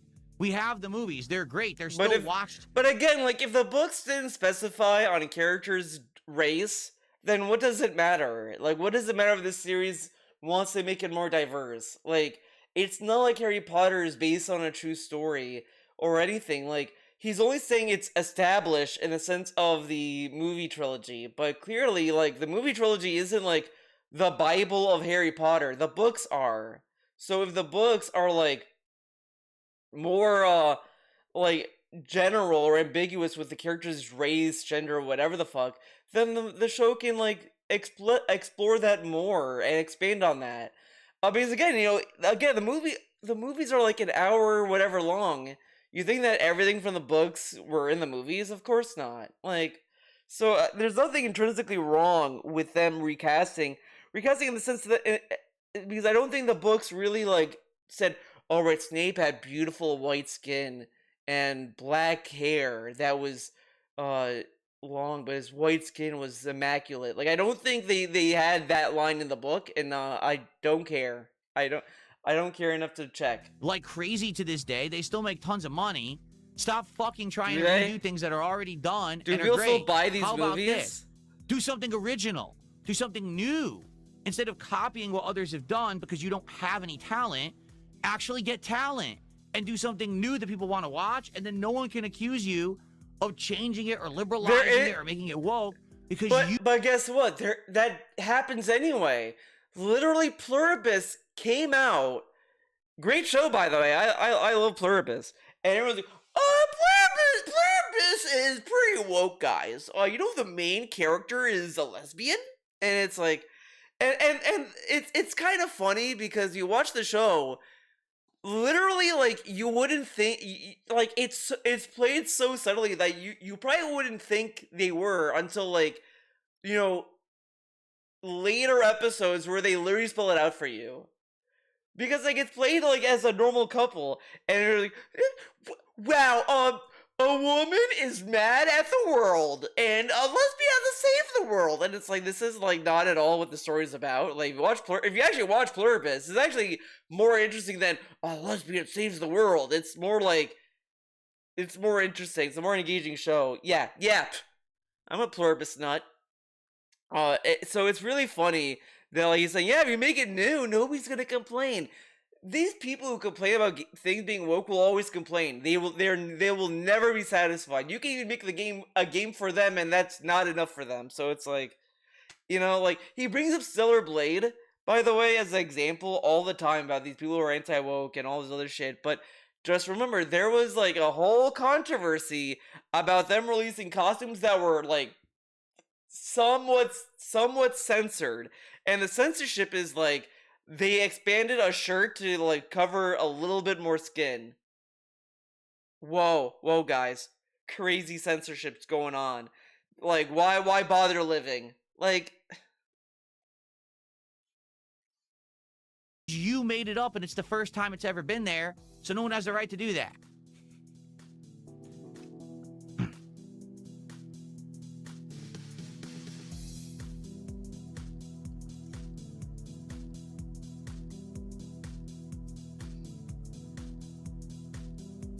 So there you go.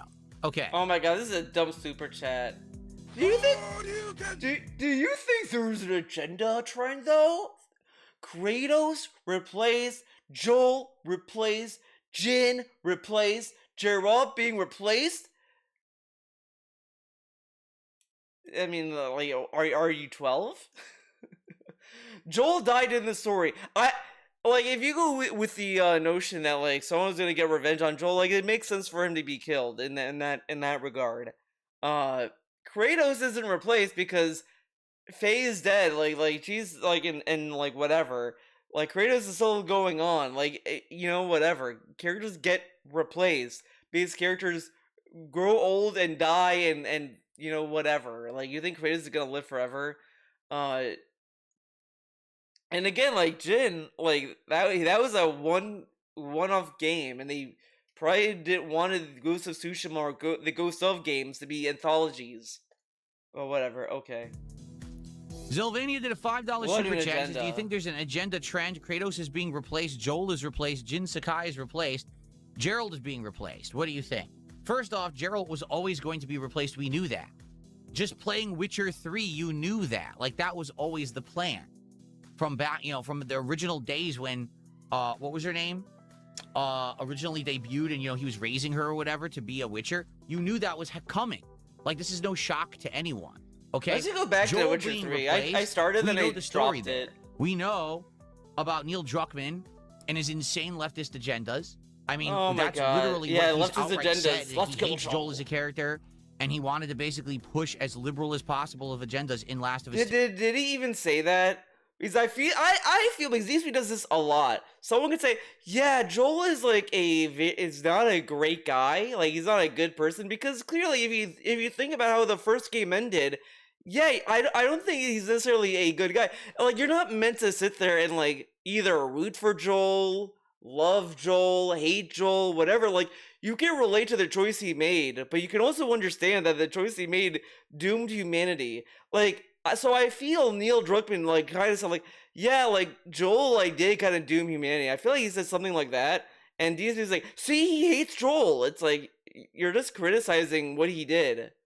But DSP cannot like think that way. He cannot think that like bigly about Joel as a character in the Last of Us games. And again, like the issue in The Last of Us 2, they killed him too early. Like, maybe halfway through the game he dies or something. Like, you have to kind of work towards something like that for a character. Because nobody cares anymore about like shock value death like that, right? So I don't think that the whole leftist agenda of killing Joel makes any sense to me, but whatever, okay. Of us too, that was his intention. He even hid behind that as a cloak when people tried to actually criticize his game, saying that people were bigots just for saying that. No, he didn't say that they were bigots for that. He was saying like, because in the tweet that he keeps talking about, he said like, oh, let's beat it to the bigots and vote for Last of Us 2 or whatever the fuck. Because there are people who didn't like the game for bigoted reasons. Now, of course, clearly when you say something into the ether that is the internet, anyone can like react to it and assume that they're talking to them, even though like he probably wasn't. But it's a very like general post. But this is like typical DSP fashion, because he did apologize for that post, and that still wasn't good enough for King Phil. Because at the end of the day, it doesn't matter. It doesn't matter. It's a dumb post. Either you're gonna hate him or love him for it, whatever. Like, that's all it was. And he's like, oh yeah, he chose to say this to hide behind it. It's like, there were people that were like bigoted about the game, but it's like, yeah, when you're saying something on Twitter that's like that ambiguous, clearly people are gonna clearly misinterpret that. Like, it's why I said like you don't really need to make statements like that all the time. It had flaws. Like, I would criticize the writing of the game, and the pacing's bad. Oh, you're a bigot. No, I'm not. I just like good narrative, and you're a hack. Okay? Jin Sakai, it's like he here's wanted the deal. To be I don't think that Jin Sakai got replaced. I think that Ghost of Tsushima was a one-off game. Ghost of Tsushima was meant to be a one-off game with a one-off plot. Even when they made the DLC, it was a stretch to make the DLC. And then they realized, oh, we have a hit on our hands. We need to make another one. But we already did the story of Jin Sakai, right? Like, what are we going to do? Well, let's make a new one with a new character or whatever. So let's go as crazy as possible away from Jin Sakai. Let's make it a different time period. This is crazy. Let's go crazy with the next Ghost of game. Let's make the character a woman. Crazy. And yet, meanwhile, God of War Laufey is apparently not a crazy stretch. I mean, neither of them is a crazy stretch. Because, like, Ghost of Yute is fine. Everyone that complained about that game... I know a lot of people, like, don't like the motion the actors that played her. And that's whatever. I'm not going to get into that. But... the character was fine. Like, everyone's like, oh, she's not hot. It's like, I don't think she needs to be hot to be a main character. I'm just, as I said, like, it, if there's a vision with a character and all that kind of stuff, it, like, let it be. Like, that's it. Like, that's all it is. The game isn't woke just because there's a woman in it or whatever. And these we kept like talking about as if it was woke for that. And now he's like, oh, they decided to go something crazy with it. It's not crazy or a stretch to have it set in a different time period than the other game, and focus a woman. Like that's not crazy. Like he's acting as if like, yeah, let's give her a machine gun and like make her a time traveler. She can travel through time. Period with a woman. You didn't need to make it. Seriously. Like, sometimes one-off games are good. And in that case, I just don't... Okay, if you go before this game was even announced, this guy was like, where's the next Ghost of game? I want Ghost of Tsushima too. I loved Ghost of Tsushima. I want more of it. And I was like, we don't need more of it. The one game was good. It's probably because it was not a game he liked. So why make more if he didn't like? If Phil doesn't like it, why does it exist?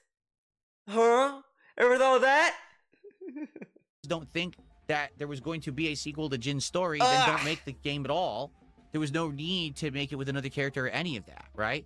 Kratos is not being replaced. They're just making a game that Kratos isn't the main character, but he'll be back. I'd be surprised if they ever make a game at this point with Kratos as only the main character, because you've got Kratos, you've got Atreus, now you've got Faye. They're probably going to make games where all of them are in it from now on. That's what I would think anyway. And I know that some people might be pissed. I do think we're going to have more they'd be Faye. like, hey, you know, we love Kratos. That's who the series always was about. The title is God of War. Well, they decided to make the series more than just that. Much like God of War 2018, a lot of people were pissed. If you're not aware, when God of War 2018 came out, a ton of people were very upset because they said this isn't the spirit of the original games. In the original games, Kratos was always this guy full of rage, and he would brutally murder everyone and everything. No, what people were upset with 2018 is the camera angle. Like, it was an over-the-shoulder hack and slash, and it's like, people were like, you know, this is not what God of War is, and it was more of a cinematic experience than what God of War is. Like, that's what they were upset about. Not, oh, he's not angry all the time. He was angry all the time in 2018. Like, there's nothing intrinsically wrong with what is. I think, like, you know, in hindsight, people are like, okay, enough with this, like, story of, oh, I hate violence, but I gotta be violent today, guys. Like, it's like, okay, like, around him, he would lose control and just rip gods' limbs off and shove them up their assholes. He would literally have gratuitous sex scenes minigames, right? In God of War 2018, basically all it wasn't that like, I know what he means, but it also wasn't that big of a deal. Like, you don't see anything happening, you're just pressing buttons. Like it made sense in the sense of Greek mythology, because the Greeks were horny as fuck. For many, you know, it's Greece. Come on. You know, in college, like, someone in college, like, was trying to, like, you know, joke with me and said, you know that the Greeks invented butt sex? And I was like, didn't know that. And then I was like, damn, that's crazy. No, not I. All that was taken away. And they said, now he's matured. He's a dad. He's grown up. You gotta be a dad He's different now. And, oh, hold on one second. Excuse me. Oh, he's not fisting Frog anymore.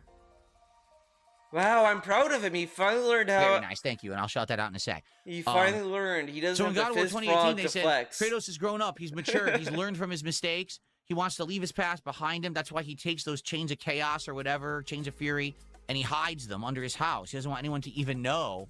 Wait, what? He's matured. He's learned from his mistakes. He wants to leave his past behind him. That's why he takes those chains of chaos or whatever, chains of fury, and he hides them under his house. He doesn't want anyone to even know. I think that's a little different. I think he probably hid them because he wanted to, like, move on from whatever. Oh, I mean, I guess it's kind that of he the ever same, used them actually. before, right?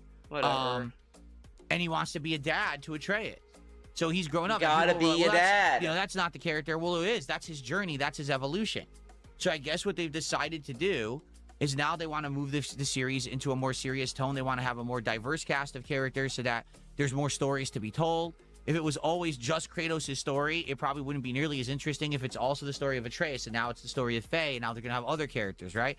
Like, let's be honest. God of War 2018 and Ragnarok wouldn't have been as good if it didn't have the two dwarven blacksmiths in it. They were very much a part of the story. In fact, in Ragnarok, they were a humongous part of the story, right? Okay, he's acting as if the other God of War games didn't have other characters. Like, what the fuck are you talking about? Like, he's like, yeah, there's all these other characters. You realize God of War 1 through 3, he didn't play 1 or 2, I don't think. I think he only played 3. But even 3, you realize there were other characters in these games, right? Like, yeah, the way he talks about it, you'd think that Kratos is the only character and he didn't talk to anybody and he was just, I want to fight gods, and he just fights gods and that's it. Like, you realize there was more to these games than just that. Like you know that there was a whole reason why Kratos wanted to get revenge on the gods, right? Like, I'm not like that into the weeds of God of War, and I know more about it than he does. Like, that's how much of a fan he is. Thing. If it was just about Kratos, it probably would have been boring. Games are evolving; they're becoming more works of art instead of just button mashers, and that's good. Again, see, this is where this is the Sony game like pipeline. They're this generic as cinematic like games that people like DSP will clap and say this is art. Like, games are art. They've been art for a while now, but games are a lot of things. Not every game is a work of art. Some games are, some games aren't. Whatever. Like, it's an art form in the sense of like the development of it, the experience of it, whatever. But he's not ready for that discourse. He's not ready for that conversation. He's too young. But I agree with you that if everything goes ultra woke, or if they announce, oh, Kratos is out, now it's only going to be about Faye moving forward, then yeah, you'd have a point. Yeah. So, no, not him again. Did the $2 super chats is they swapped redhead. Wait a minute. What? Kratos is out. Now it's only going to be about Faye moving forward. So it would be woke if Kratos is out, is Faye moving forward, but God of War is moving from Kratos to Atreus, and that's fine. But if it focuses on Faye, that's bad. Okay, sure. Forward, then yeah, you'd have a point. So, oh no, not him again. Did a $2 super chat says they swapped redheads for blacks in media nowadays. What? I guess. What? I don't really know. I guess what just you give me some examples of what you mean. Oh my god, I don't know about that. Is Oh no, not him again fucking Kirk? I just feel that's something Kirk would say. I feel that's Kirk. I can't prove it. I can't prove it, but I think that's Kirk. I have a feeling. I have a hunch. Because that's... And then they say, I guess? Like, I got another $2 tip. When a YouTuber tailors their content on being anti-woke, and that's how they get their revenue, they'll now automatically need everything to be woke or else the money stops. What happens if they have no videos to make that week, and people need to be aware of that? Exactly. 100% anti-woke. Give me some examples of what you mean. I don't know about that.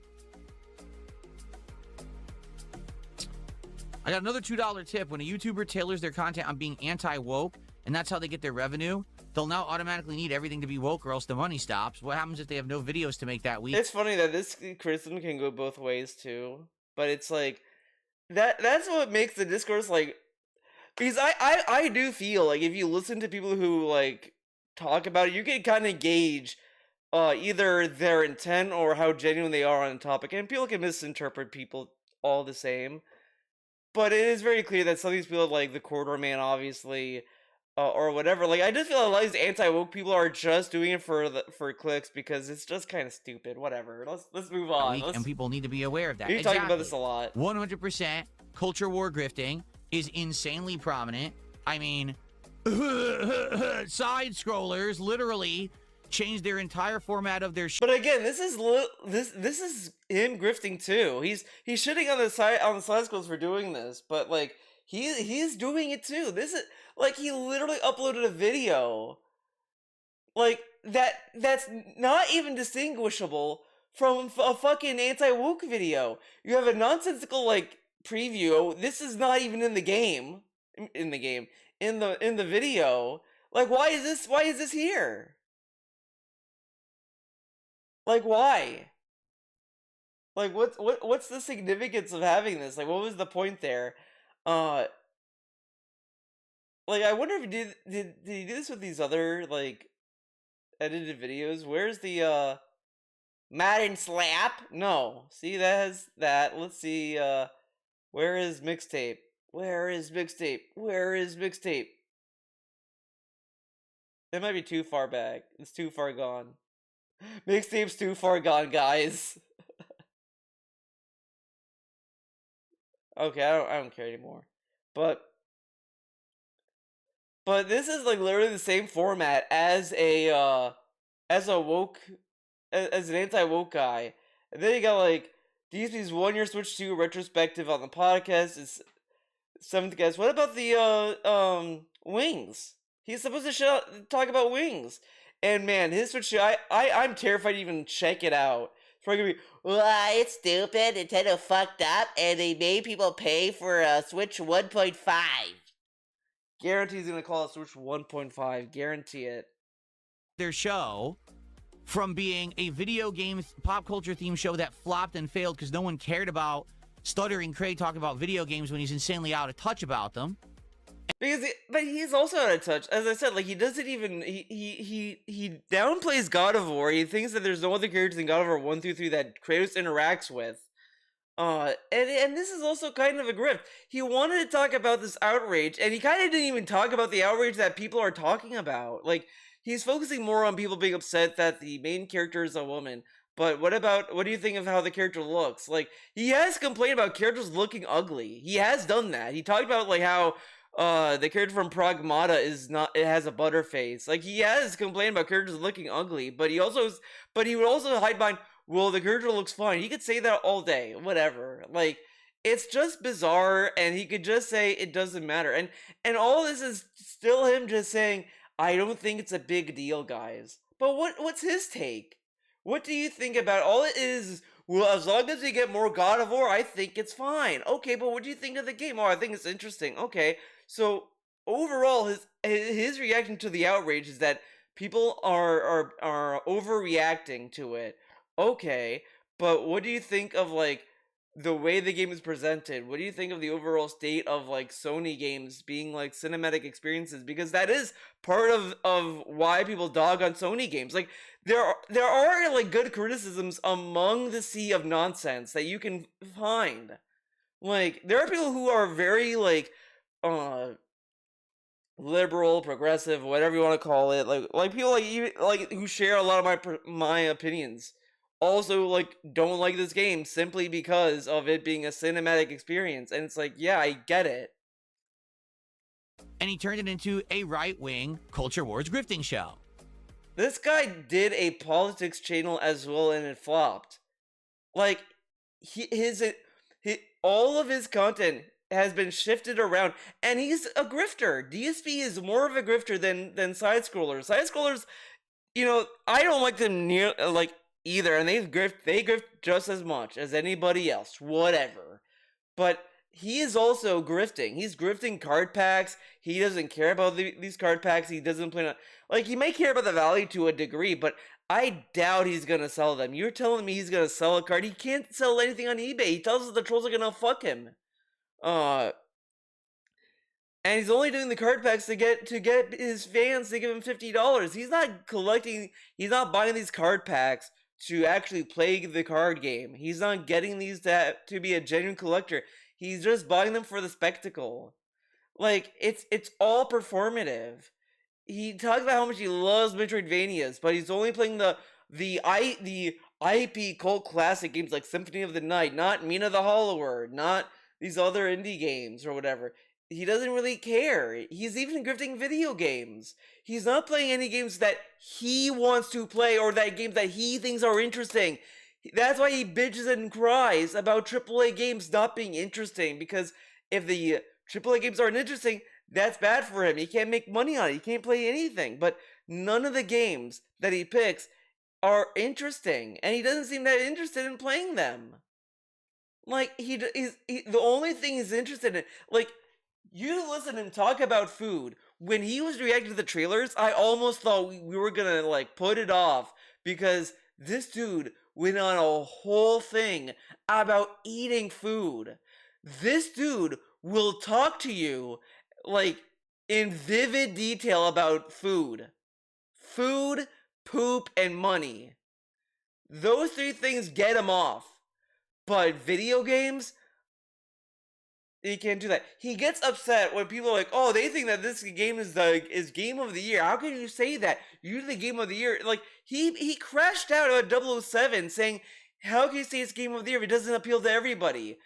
My guy, game of the year is not about what pleases everyone. It's what people think of a game they liked the most out of the year, that of the games they played or whatever. And people can agree with that and say, yes, that's my game of the year too. Or they'll say, yeah, it's not mine.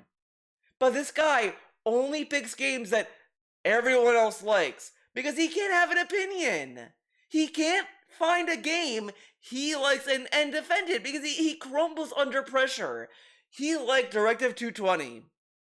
And his chat wasn't vibing with it, and he was yelling at them about it. He's like, oh, you don't like it because it's woke, and this. It's like, my guy, if you like the game, why don't you just show how much you like the game by playing it?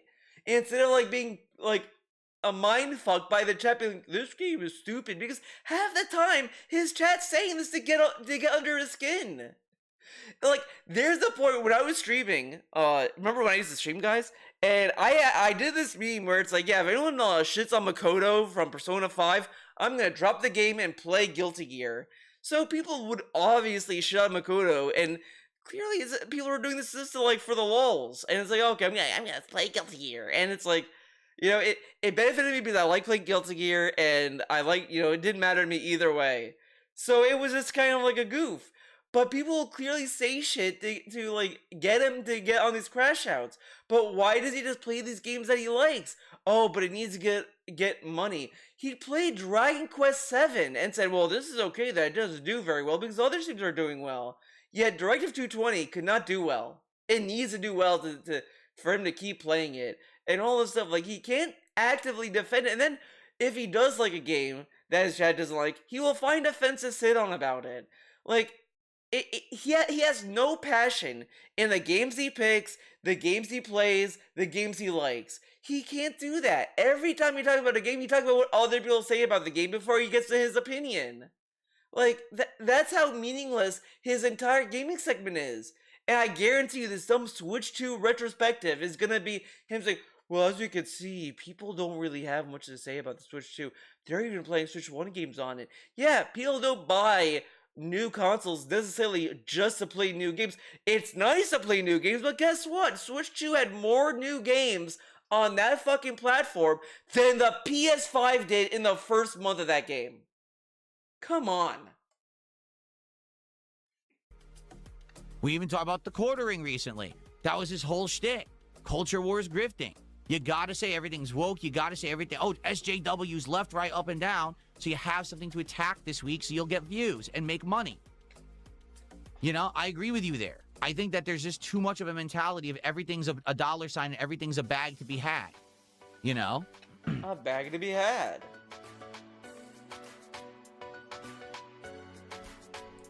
Like, because honestly, think about it. Why else would he have this segment on his morning show? And he doesn't really explain anything. The most you get out of his opinion on it is that he thinks it's fine, but he only thinks it's fine in the sense of, like, they're still gonna make games. There will be a Kratos game, and this and that. Like, it's very tepid and like, yeah, no shit, Sherlock. Of course there's gonna be more God of War games. It's a fucking cash cow for them. And it's like, what'd it take? Oh man, everyone's upset about this game. Guys, there's gonna be more games, okay. But what do you think? What do you think about them doing laufy? The only thing he says is, it's interesting because you could have other mythologies fighting amongst each other or whatever. It's like, okay, but these are very, like, not even relevant to the game that they announced. Like, he doesn't think it's interesting to see this other aspect of God of War or seeing Faye and all this stuff. Like, he doesn't seem to be that interested in that. Like, he kind of brings it up as like a footnote almost. And as I said, like, this is the other issue I have with DSP as a content creator. Like, I could criticize him, and then he'll say something like, and say, yeah, actually, I'm interested in Faye. It's hard for me to take it seriously, and it's like, he could be genuine, but it's like, he has faked so many opinions over time. It's like it's just hard to like read into sometimes, and it gets him sometimes, and people don't believe him. Come on. All right. Anyway, thank you for the support. And then we have Unwoke Old School Gamer, who has gifted a sub. Thank you for the gifted sub this morning, Unwoke Old School Gamer. Let's get that on the leaderboard, our first sub of the day. Okay. I don't know if there's anything else he says. Is just hang out for another 10-15 about. Please tag me in the I would argue do your support now so we do your support now. Actually do the card pack openings on Lick. It's like just sticking right up. Okay.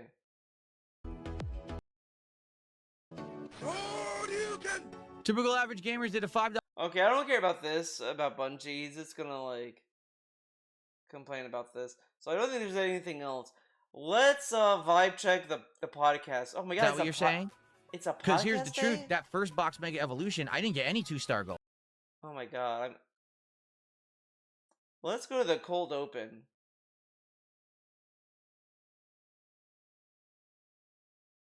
Oh god. That's scary. Him holding the Switch too, it's like he's like, yeah! What is going on, everyone? It's like if I do this, the automaton. The week is over. I know, can you believe it? Just like that. Oh, wow, he got a new shirt and it's Silk Song. Guys, this is not a new shirt, but this is my favorite long sleeve. It's a Ryuko from Kill la Kill. Shouts out. This is one of my favorite shirts I have, by the way. I love this shirt. But it's not over yet. It's Friday, and that means it is time for a week-ending episode of the Level 1 podcast. And on today's show, we will be doing something special, something cool. Today is the 1-year anniversary of the release of the Nintendo Switch 2. And because of that, I'm gonna doing a special segment on the show, my 1-year retrospective with this console. What are my thoughts on the Switch 2? What games did I play in the last year? What about the Joy-Cons? Was it worth it? And should you get one? You'll find out if you tune in today for this okay, guys, segment. I got a hot take. I think you should get it now while you can. Because the price is going to go up in September. So it is worth it if you want to get it now. But in addition... But it's not a big increase either. If you're not aware, last night on social media, Wings of Redemption retired from the internet. What? What? Yeah. Well, we're going to read it together, and we're going to talk about it and respond. Plus, why do we care? On all the game playthroughs I'm doing. It's Wings' life. Why do we care? And more. Oh my god, he's going to be like, guys, you took my advice. He's going to go on a journey now. Today is a new game premiere of the 7th Guest remake. Okay. The Level 1. This afternoon, starting at around 1:30 to 2 p.m.-ish Pacific time. Now, I'm also well aware that let's see who's here and what's going on. God. Let's do some shout-outs. We'll start off today. Say good morning. Say YouTube, thank why you are you doing everybody. This? To all the regulars just coming in. How you doing? There we go. Skip ahead. For our first contribution of the day. Oh my god, it was pretty fun and chill. You're running a card. Pretty fun and chill. Geiga Woke for getting the flexing going today. Thank you, Geiga Woke, for starting us off now. And all of a sudden, you have a little bit of a slowdown. Lego Batman, that last stream did not do well. So, okay, we're complaining like last night, for example, with TCG, we opened 3 packs of cards. Okay. So far, we've opened... Wow, dude, this We've now opened like 12 packs of the Phantasmal Flame. So bad to listen to. And they weigh the pack. And what's worse, he's wasting our time talking about these card packs for just when this like it loses momentum, and then it's like next year or the year after, he's gonna say, "Yeah, man, all my streams were about card packs. Isn't that crazy and stupid?" And it's like, yeah, you're subjecting us to this while you're gonna bitch about it in the future. The packs that are like, shut up. But that's it. I never got like a 2-star gold in that box. Not the kind of game that I play rare. I am losing my mind. How do you make a podcast where nothing happens? I'm skipping around and it's like we're on the same topic for giant like leaps, and it's not even interesting. Rarely at all would I ever touch this kind of game. Oh my god, dude. I don't want to just say, hey, because it's different, we don't do it, you know? And there are people who did show up to the streams and are enjoying them and supporting them. Let's try it again next week. As long as people keep showing up for it, then I think that we should go from bitching there. about whatever. Harry Henderson! It's Pokemon, not Thank you, Harry. Pokemon? But the $2 super chat says it's Pokemon, not Pokemon. No, it's Pokemons. It's the Pokemon. Oh my god! Oh my god! Oh, I hate that fucking joke that he does with every Nintendo game, maybe except for Mario. Maybe Mario's the only game he spares, kind of. But Zelda, I gotta play Zelda. Pikmon, Pikimins, or whatever the fuck, Pokemon. Like, this shit, fucking, like, eat a brick. Oh my god. See, look. It's Pokemon. So, scales and detectors that pick up the foil in the ink used in... He's gonna talk, supposedly, about the Switch 2, and we're not even at the wings. Like, dude, like... Imagine if I was rare, this. It's the Mega Venusaur. Kinda weird. So, I am skeptical of this Phantasmal Flames box. Fear-mongering, you just didn't get lucky yet.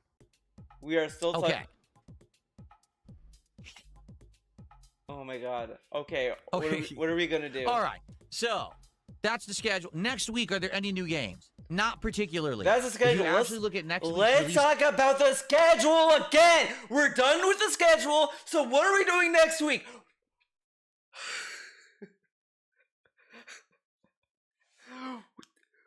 What? Schedule. Okay. There aren't currently any high-profile new games coming out next week. Okay, so decide to stop with Pokemon Champion. Let's see how it goes next week. Our newer games later in the month, but also there's something to consider. If it's here. the Wings Summer Game shit, Fest is I'll today. keep watching. The Xbox if it's event gonna is be on Sunday. Switch 2, very high chance that there will be some shadow drops and or big new announcements in the next couple of days. But goddamn, we're not getting to that. We're just getting schedules and schedules. We're not really doing anything too crazy high profile right now. We're gonna go next week. That we wouldn't Guys, be able know to that shift the the schedule's schedule gonna around be a if we need to schedule. do it. I Okay? thought we were done with the schedule. I thought we were done. So let's see what happens and go from there. Oh my god. The next week should still be fun. And on Monday, I haven't decided yet if I should do DSP Tries It, the new spicy chicken sandwich, and the new jalapeno I thought we talked about this. From Wendy's. We had a whole segment about food. Tropical smash burger from Sonic, along with this new summertime drink, because they have both places have new stuff on the menu. Is so bad. I used to be like, oh cool, the podcast is something. This is like not even a good podcast. This is like hell in a podcast. And I'm trying to debate what I want to get. I'm just not sure. Oh my god. So let me know. We got to decide by Sunday, so I know what to get on Monday. But I'm down for either. Like, I think either of those would be good episodes of DSP Tries It. I haven't done either in a while, so let me know what you think. Caliban says Tropical Smash. What's up, Game Boy? Good to see you. And Helixification says, that's a cool shirt. When and where did you get it? I literally just received it the other day, and I got it from the website. I think it's the Yeti. It's YETEE. They have exclusive gaming and pop culture related merchandise, and they have Hollow Knight Silk Song shirts like this. That shirt I wore yesterday of the Mega Man 2 bosses, I got that there as well. I'm kind of scared to see it's a pretty good site for this stuff, but the thing is, their stuff is timed, meaning you have to buy it when it's in stock during a time period. They don't infinitely restock. It's kind of like drops. You know what I'm saying? So they actually just dropped these shirts recently, and I had my eye on something. I wanted something, either Hollow Knight or Silk Song, and I said, oh that looks really cool. So there you go. Notice how quickly I talked about my shirt? This is Kill is a cool shirt. My favorite shirt. Announcements: Fallout 3 Remastered, Minecraft Dungeons 2, and a new Halo. I don't really care about Minecraft Dungeons 2, but I'd be all over Fallout 3 Remastered. We haven't played a Fallout game now in 2-3 years. And oh my god! I wanted to go back and replay Fallout 3. So if it's remastered, that'd be amazing. That would be something. FOMO shirts. That's pretty funny. Yeah, let's go. Let's play it. Right? Grumble that'd be shirts. Really sweet. What? Okay. Okay. All right, folks. All right, folks. Okay, can we like get to a topic? We got all that out of the way. Thank you for the early support. I appreciate that. Okay. Please support the stream today. Let's get support for not only this stacked podcast, but also oh my for god, 7th Guest Remake. Please, whatever. let's make this a good Right. stream to end the week, okay? All okay. right. First topic that I want to get out of the way. First topic. I want to take a look at what happened last night with Wings. Yes! Right? So okay, for those who don't know, do a Wings of Redemption has had a rough couple of months. First, he was saying publicly that a lot of his supporters were getting doxxed and or harassed by his trolls, meaning people who were his regular contributors coming to his streams and dropping a lot of contributions were getting all their information posted up on Kiwi Farms and or other websites and being doxxed in Discord servers and then getting harassed in real life as a result. People coming to their homes and messing with them, calling them and stuff like that.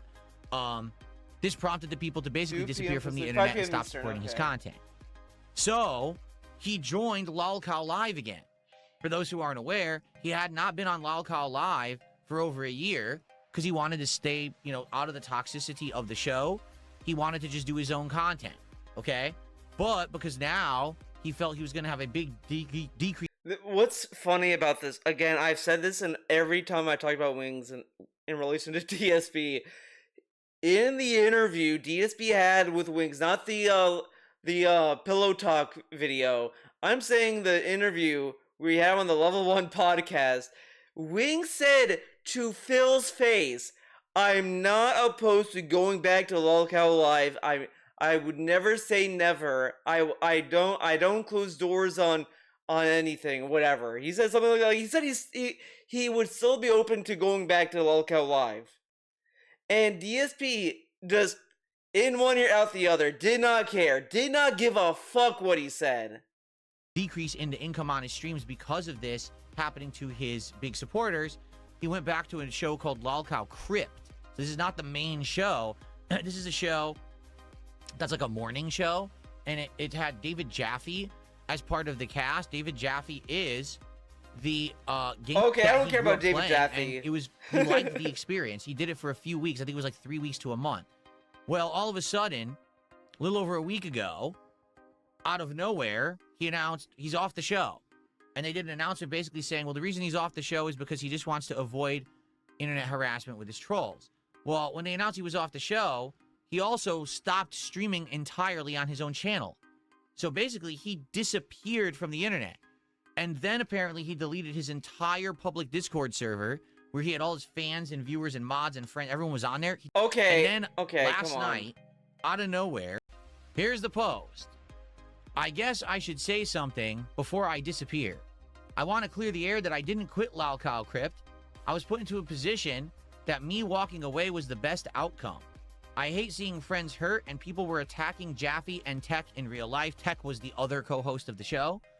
They had people show up and want to fight family members. They had people threatening to... I feel like that people were shitting on David Jaffe anyway. Like, don't a lot of people like say shit about David Jaffe regardless? Whatever. Okay. Attack siblings and family members, and they had police called to their property. I've been a victim of a boy, I botched that one. Let's try that again. I've been a victim of a nearly year-long campaign of hatred and a doxing campaign. They targeted my income, my personal relationships, and my property. They would find someone who would donate to me and then send them thousands of dollars worth of cash on delivery services. I'm very emotional, and I hate to see people who have supported me and been friendly with me for years get abused, and it took a toll on my mental health. I've had people attempt to tow my property off my yard, and I had people come steal things from my property. They would offer grills, ice chests, statues, and things like that for free on Facebook, and then people would come and take them while I was away. I would have hookers show up at my house at 3 a.m. and threats of gun violence against me on the daily. They'll sit around and pretend it's the videos that they made that pushed me to leave the internet, but it was illegal activity that they do in chat rooms that Discord and Discord support would never help me do anything about. They would use these same tactics. Oh my god, you know what?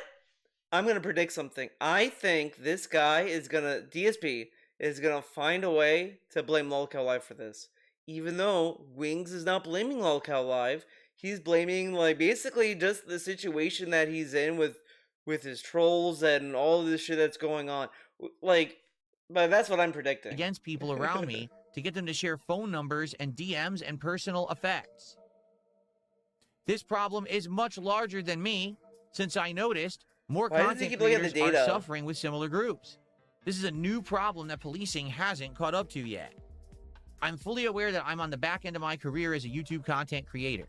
I probably held on longer than I should have because of my weight issues. I'm only guilty of saying edgy things for the sake of getting views, and I've never actively harmed or hurt anyone my 18 and a half years online. I'm going away now, and I hope this isn't goodbye, but if it is, thank you for allowing me to entertain you. Okay. Notice, this isn't goodbye. Yeah, I don't think Wings is gonna be done. I think he's gonna go back. I mean, I don't know. So, it's pretty heavy stuff. Heavy stuff, okay? Man. If you believe everything that Jordy is saying in this post, which he pinned, by the way, making it the last post that he has on his page, and likely, I think he's making that on purpose, okay? That's pretty messed up stuff. Now, for the record, David Jaffe and Tech did not say this on Lol Cow Crypt. Why would they? They were getting harassed. Their family members were getting harassed in real life. They'd never talked about that publicly at all. So no one really knows about that until now that Jordy has posted this up. Okay? The truth is that internet bullying is a problem. Okay, I'm going to say this. As well. The other big problem with this, I'm just gonna say it, like, the whole thing with him, like, I'm quitting Loco Live, I'm back on, I quit, that shit kind of, like, waters this down a little bit, to the point where it's like, I don't know how much I should believe in this, and it's gonna be very silly if DSP is gonna take this at face value without considering that, because this has a chance of aging like milk on a sunny day on a sidewalk. Problem. And the milk is expired getting worse, by 10 years. And the police are not equipped to handle it. Okay? Some of these things are outright crimes. Like, it's hard. It's hard. And to say that we need to police the internet, it's like,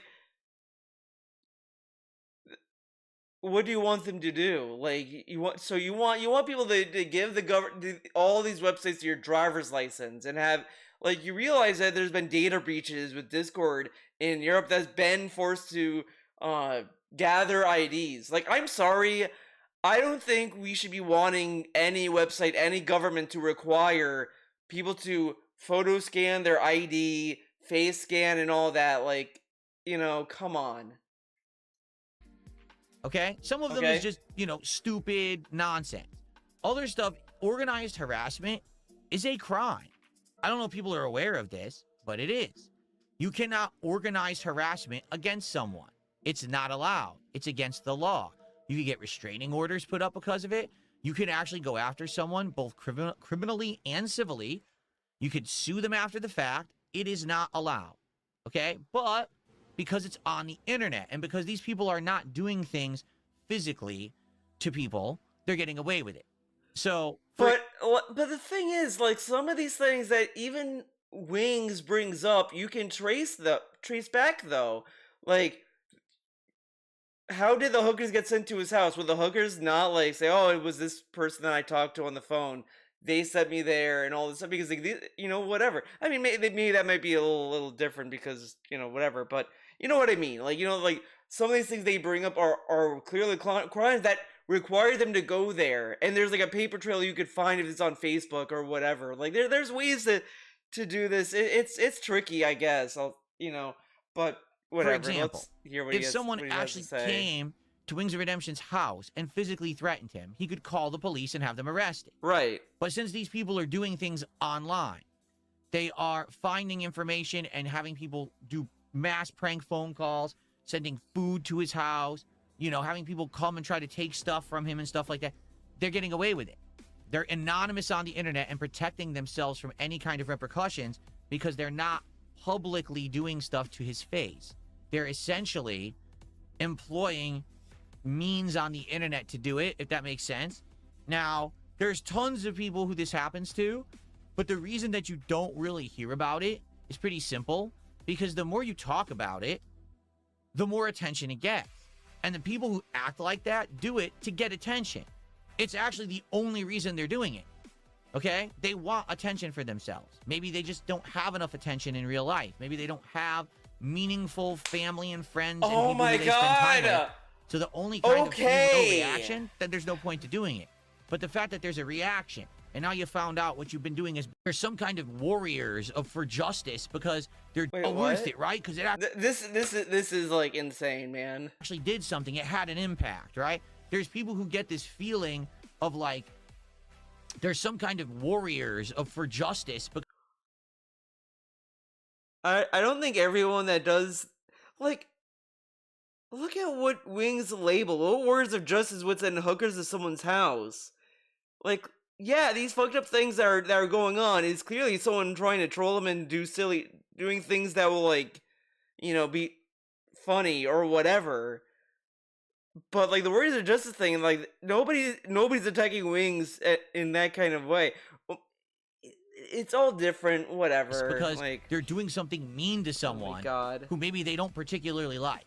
Particularly with Wings of Redemption, there's things he said and done over the years. There's behaviors that he's had on stream, and people just don't like him for various reasons. Okay, in my opinion, I think that he's a flawed individual, like we all are.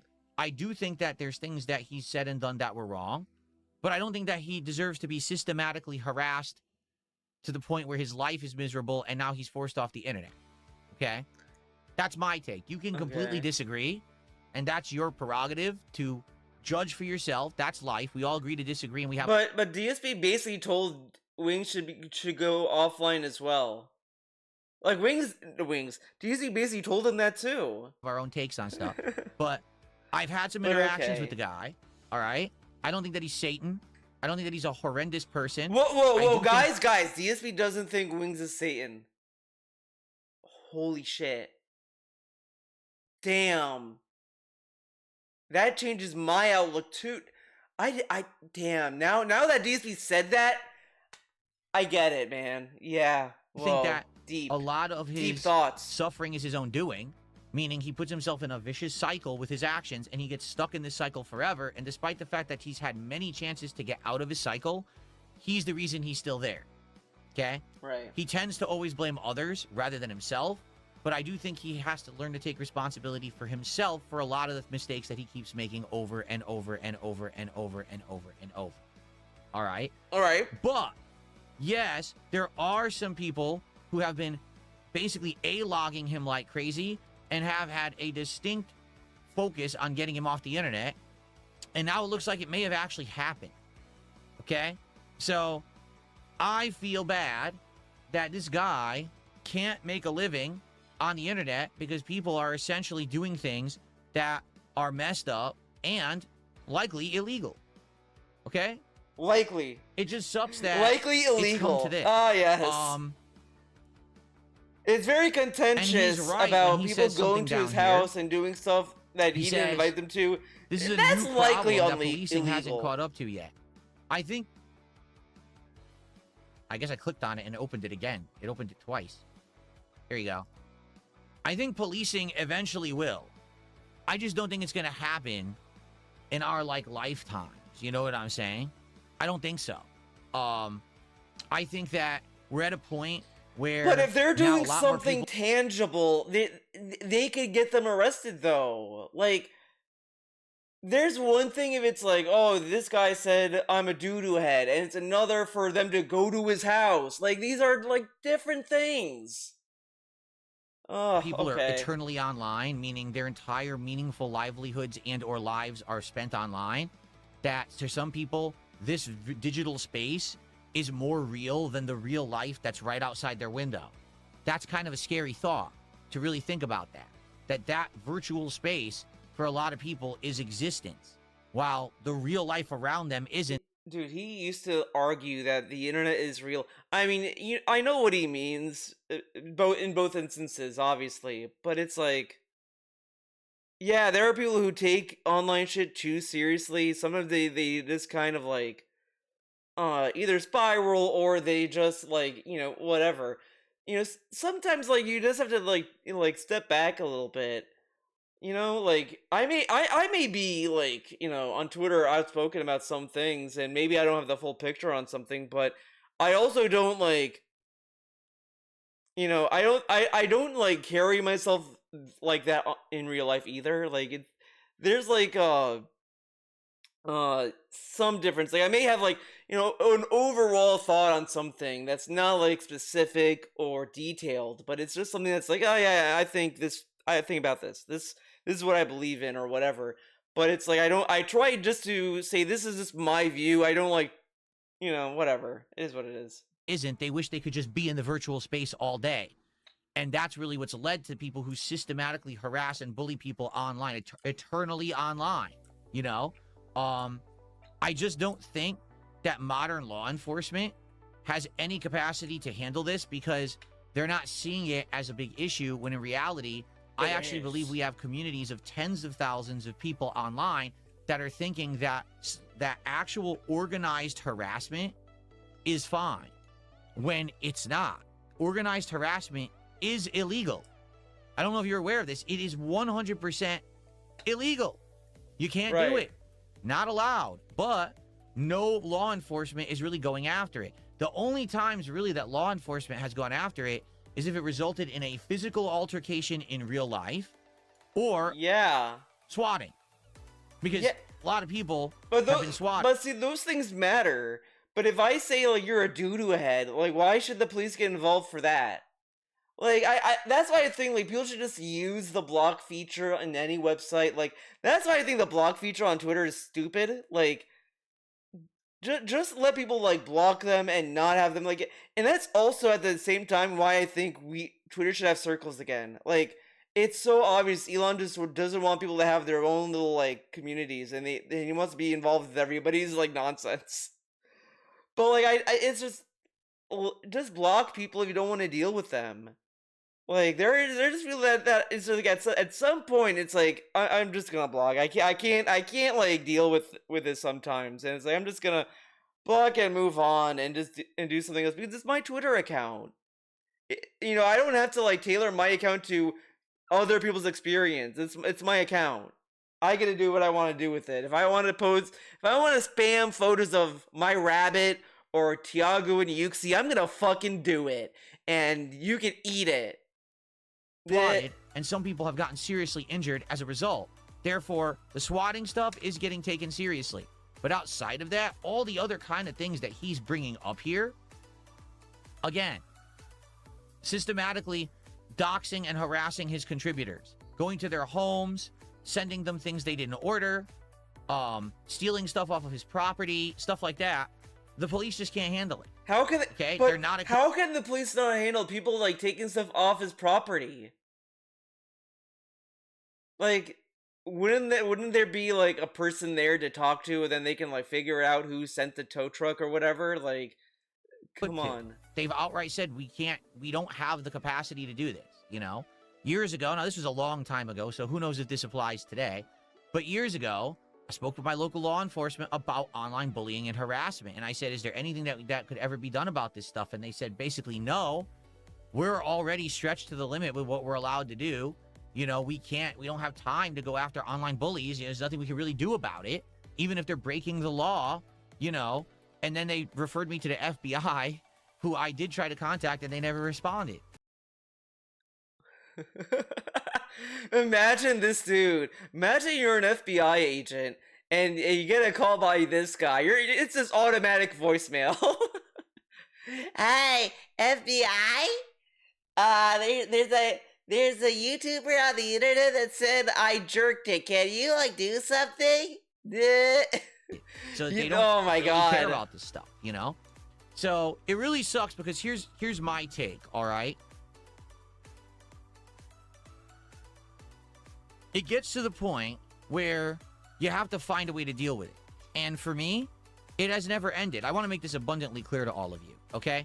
You may notice I don't really talk about this kind of stuff anymore. I don't. Unless I absolutely have to, I don't bring it up. But it never ended. It does continue. There's still harassment that happens and there's all this nonsense. I just don't talk about it anymore. Oh my god. Why? Wow. I'll tell you why. Man. Because when you do, you're giving it... It's so funny. This dude had like a heart-to-heart supposedly on that post, and DSP is talking about how he's a cool guy. To these people. And that's what they're doing it for. They want this attention.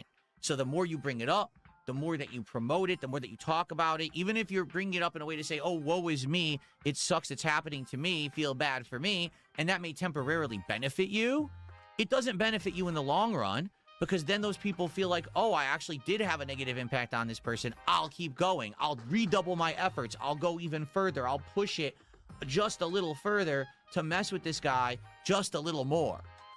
And that's the problem, okay? So I've essentially stopped really talking about any of it. You guys have absolutely no idea when these people are messing with me, and you don't need to, all right? As you and put out the content. So that's why that he just couldn't avoid it.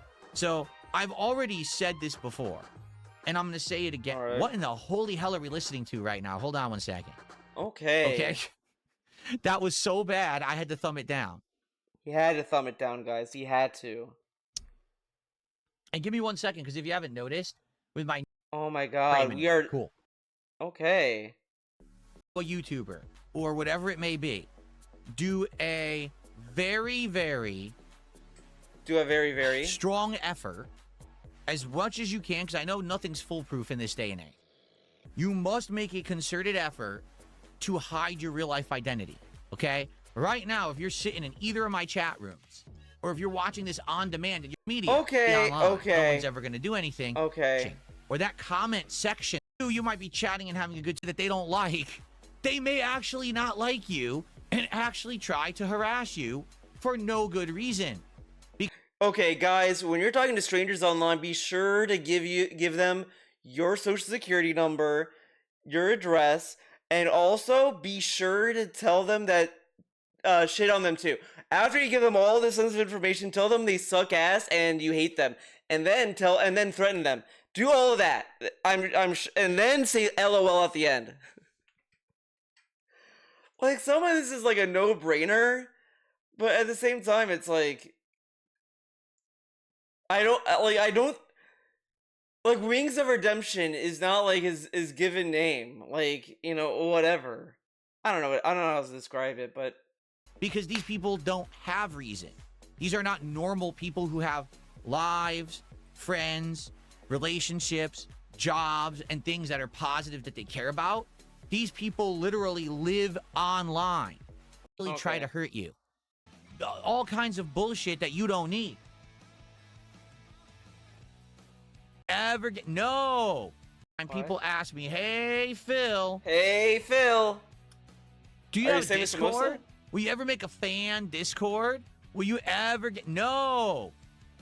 But just because you have a Discord doesn't mean you're gonna get, like, trolled. First off, like, we already know his Discord account. He has a Discord channel, but it's only for him and a few selected dents. That's all that's there. That's all that's there. Like, it's just purely he doesn't have the moderation power or whatever to actually run a Discord, and that's like fine, because there's a lot of stuff that goes into Discord. Like, I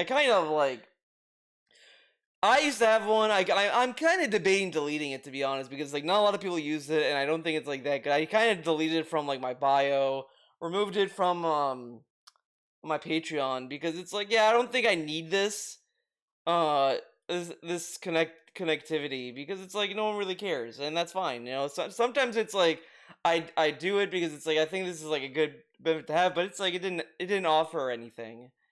But there's a lot that goes into Discord, especially now. There's all these like different scams now. There's all this other stuff that's going on. It's like, yeah, I don't want to deal with this. So that's all it is, and that's fine. It's fine to say never. that. I will never have a public Discord. I will never have a place where I would put my viewership and my fans at risk for these logging no-life idiots to come after them. But this kind of already happens. Someone who's a supporter of mine, like, to go to there was that one guy, Canadian content man or whatever the fuck, that like wailed out one night. He's like, I don't care about the trolls. I'm gonna stream myself, and I'm gonna be amazing, and all this other shit. It's like, okay, man, do you want the trolls to go to your channel and do shit? Like, it was really weird stuff that this dude was posting, and it's like, yeah. And then dude's like, see, they're going after him. It's like, well, I don't know, dude. This dude was like having like anime monologues about it. A Discord, and now because they're there, all the trolls get their information and start harassing them in real life. Now, I'm not saying that that doesn't happen, that people don't get harassed. They do. But I make it abundantly clear, I'm not providing the means for that to happen. All right? If you go out of your way to go do online community stuff, that's up to you, but I'm not involved in it. My content is literally right here. It's my stream. It's the chat. That's all it is. That's all I care about. I'm not caring. Yeah, that's all, and that's the other thing. As long as he can't be blamed for something, that's what he wants to. He's trying the most. Because he feels that if he opens the Discord, people are going to say, GSP opened a Discord and his fans got attacked by trolls. Guys, can you believe this happened in DSP Gaming's Discord? But it's like, if the trolls are doing that, they're not going to blame DSP for that. Like, did people blame DSP for what Brightside Viking did on Kiwi Farms? Like, even then, even Kiwi Farms was like, yeah, I think we shouldn't be really giving this ultimatum to DSP because it's kind of stupid. And they kind of, like, moved on after that. Because it was like, yeah, you're not going to get DSP to do anything. Because he's... Look at him. Look at this guy. I'm not caring about anything outside of here. I'm not making any opportunities for risk or any kinds of problems for anyone. Okay? So, you've got to be incredibly careful with what you do online. This is something that increasingly has become more and more serious over and over the last 10 to 15 years. It's just getting worse and worse. It is. And you have to understand that. That you're in a situation where, yeah, you may think it's no big deal, but you have no idea. If you haven't been in that situation where you've got people stalking you, okay, trust me, it's better to err on the side of caution and not mess with these people. My content, I really appreciate you. You guys are the reason because of you. Who sit on the internet and just try to hurt. It is wild. He reads a thing from Wings. We're not even talking about how he felt about Wings retiring or whatever. Instead, we are just talking about how cool he is for not getting fucked by trolls or whatever this is. Like, oh my god, he only talked about Wings for like 1 minute, maybe even less than a minute. To hurt others because they don't have anything good going for them. They get their pleasure in he others' talked pain. more about the trolls and his own experience than that Wings. You have all your doors locked. If you know what I'm saying. I don't mean in real. Used to log in, don't have everything linked together. Approach. He's done some stuff that people have rightly criticized him for.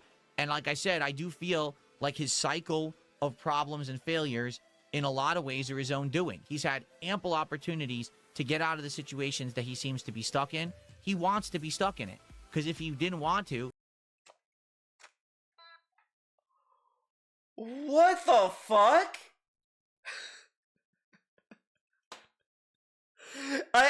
He reads like, oh, this is fucked up things. Yeah, Wings wants to be stuck. We're gonna victim blame Wings now? Like, goddamn. Like, this dude did not at all blame Wings for pushing Kelly. But for this, he's blaming... This dude is so weird. Like, he does it to himself as well. DSP will sit there, like, if it's something that he has done, he will blame some auxiliary thing. Oh, it's this thing is the reason why this happened. Nothing I could do. But then when it's actually something that he can't control, like getting sick, I was watching a Meerkat stream and he was watching like the old when the Vest streak ended. He blamed getting sick and he blamed himself for the streak ending. And it's like, you couldn't control getting sick. You couldn't control getting an ear infection and all this other shit. Like, this is stuff that's like you can't control. The one time he could actually say, nothing I could do, he says, it's my fault. But when it's something within his control, nothing I could do. This dude is like backwards. It's like something in his brain is wired in reverse. Like, he lies when he doesn't need to. He tells the truth when he shouldn't. Like, it's really bizarre. And now this guy's like, yeah, Wings wants to be stuck. This is a heinous cycle, and he wants to be stuck in it. Right. Wow. He would have gotten out of it by now. Okay? But, is that an excuse for people to try to ruin his life? to try to take away his livelihood, to mess with him in real life, to mess with his supporters in real life? Absolutely, positively, no. There's That no effect excuse is for this so level bad, of by the behavior. way. Besides, It, the people who are it doing gets it are fucked up. broken humans. They're broken humans. So, I'm sorry to hear this. I do hope that this guy gets his stuff in order and sorted and that he's not, bad off as a result. But, it is what it is. It is what it is. Sad. Hopefully, it'll, get sorted and he'll be able to come back and have fun on the internet again. But at this point, it's not sounding too good. How do you know? Okay. Well, whatever. I just got a tip from someone claiming that they can't talk in chat. You Okay. were somehow blocked or banned. Okay. So try to talk and see if you can show. But let's get some support. Let's go. Let's go. Let's go. Opening, I don't think bigger than $2 there. But that means that launched last year, Switch 2, called the Switch 2. This is it. Uh-oh. Let's hear it a And little in bit. 1 year, I have done some pretty good amounts of gaming on my Switch 2 and a good variety of content. You didn't What I really would like touch to the do GameCube in games. honor of the 1 year anniversary about the Okay. controller, if you guys remember, people were questioning whether that you should run and buy it at launch. What is the definitive? The Switch 2 is basically just an upgraded version of the Switch 1. No way. Guys, I think the PS5 is an upgraded version of the PS4. I know. Calm down. Crazy shit, man. This is insane. And it really is being sold for too high of a price point at $450. Should this have just been something like a Switch Pro? Okay, I'm just gonna shit on this. Dumb fuck. If this was the Switch Pro, it doesn't matter. It doesn't matter. Because even then, it would be in the same situation the Switch 2 is in right now. What the fuck do you expect the Switch 2 to do? Okay, let's say that the Switch 2 is the Switch Pro. Guess what he's gonna say? Why would you buy a Switch Pro? Just buy a Switch 2. This is a nothing statement. It's dumb anyway. It's still an upgrade. Even if it's not a Switch Pro and a Switch 2, it's still an upgrade. It's an upgrade regardless. Because I guarantee if this was the Switch Pro, it would be worth the upgrade from the Switch 1 to the Switch Pro. So why not just call it the Switch 2? This is a pointless. This is why I think the PS4 Pro and the Xbox One X were a cancer to game hardware. I'm just gonna say it because it's just a meaningless upgrade. I would much rather just have a whole other generation of a console and just buy that. Like the Switch 1, the Switch 2, I don't care if the leap isn't super duper amazingly big, but it's I would much rather have that than, oh, it's just a Switch Pro. Okay, I'll wait more. I'll wait longer. Just do these, just do something. I'm tired of watering things down to, oh, this is just a 0.5 console. Oh, this, shut up. And honestly, the last console Nintendo did as a pro console, in my opinion, was the new 3DS. And I kind of didn't like it. Only for the fact that they made games specifically for the new 3DS, but it's they marketed the new 3DS as this is not going to replace the 3DS. So it's so then why are there games that only run on that then? Why not just make a new console then at that point? It made things more confusing. So I think the Switch 2 being a whole new console instead of a 0.5 console is way better. My only issue is the OLED screen should have been there day one, but whatever. Because for many years, people just wanted a Switch Pro. No drift, okay? But now you're going to charge us $450, which is way more than what the current pricing of the Switch was at the time. Yeah, you think... But, again, you think they priced it that way because it's the Switch 2? What if they're going to price it that way for the Switch Pro? And whatever. They would be pushing through and being like, hey, here's the features of the console, etc. And if you remember the PR campaign that Nintendo had for the launch of the Switch 2, it was questionable. They were like, oh, so what's the difference between Switch 1 and Switch 2? Oh, well, there's going to be a webcam. Okay, they're just these are just added features and gimmicks. Like they didn't say these were like revolutionary additions. Like if you watch the presentation, it was very clear. It's like they were saying, yeah, we're gonna have this, and it wasn't like they're like, guys, we're reinventing the wheel. Face cam, boom, boom, boom. We have that on PC. We have major difference was between the launch of other Nintendo consoles and the Switch 2 was pretty simple. The Switch 2 did not innovate in any way whatsoever, okay? It didn't have an innovative GameCube one that was supposed to stand out and be unique. You know, it didn't have motion controls. It wasn't storing things on tiny little discs. I love that he thinks the tiny little disc was like some innovative thing that was amazing, an amazing gimmick. I don't think people really cared. It wasn't. It didn't have a weird controller like the GameCube one that was supposed to stand out. Oh my god, unique. You know what I mean? He has a digital clock. Oh my god, dude, he's like those Zoomers who can't like read a normal clock. But you know, whatever, I get it. Even though like he has all these devices around him, and he needs a digital clock to look at the time. You know what I'm saying? There's nothing new to it whatsoever. Whatever. And you have to understand that's a departure for Nintendo. Nintendo usually This is dumb. He bitched about these dumb fuck gimmicks, and now he's like, where are the gimmicks? They need to add gimmicks. Yeah, I'm not listening to that. A weird standoff controller in your hand. I'm not listening to that when he bitched about these stupid fucking gimmicks. Listen to him talking about the Wii fucking U, and you... They all had innovation, but the Switch 2, new screen on it. The Switch. Okay, this is just dumb shit. As this guy will like slurp down fucking PS5. What does the PS5 do that the PS4 couldn't? Require an online connection to read discs. Have it so when you buy a game, and if you don't play it for like a month or whatever, you lose the rights until you reconnect to the internet. Or some DRM bullshit like that. Wow, what amazing innovations that the PS5 offers. Meanwhile, the Switch 2 has like games.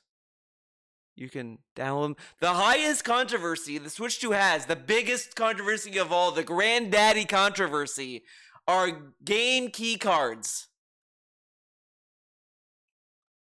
Whoa, game key cards, guys. Terrible. But the PS5, you have you need an online connection to use the disc reader. You have to buy separately to connect to the PS5 Pro. There's not even a disc version of the PS5 Pro, I don't think. But even then, I think you still need the online connection for the disc. And this guy's like, there's nothing innovative about the Switch 2. Yeah, the innovation is that it actually had more games in the first year of the Switch 2 than the PS5. It's totally new name. Now, Switch 2. There was no innovation. Patch up, and for the record, it's not very good. Now, I never bought the webcam for it. It doesn't even have it. I got a $5 tip. This person, thank you for saying so. I got the Switch 2 at launch. Cool. When Inner World was sold for more money. Okay, I don't care. Mario Kart World is a game. You can play it. And said that it was something that it definitely was not, in order to try to justify the increase in price. To get into the game, you realize it has less. But something.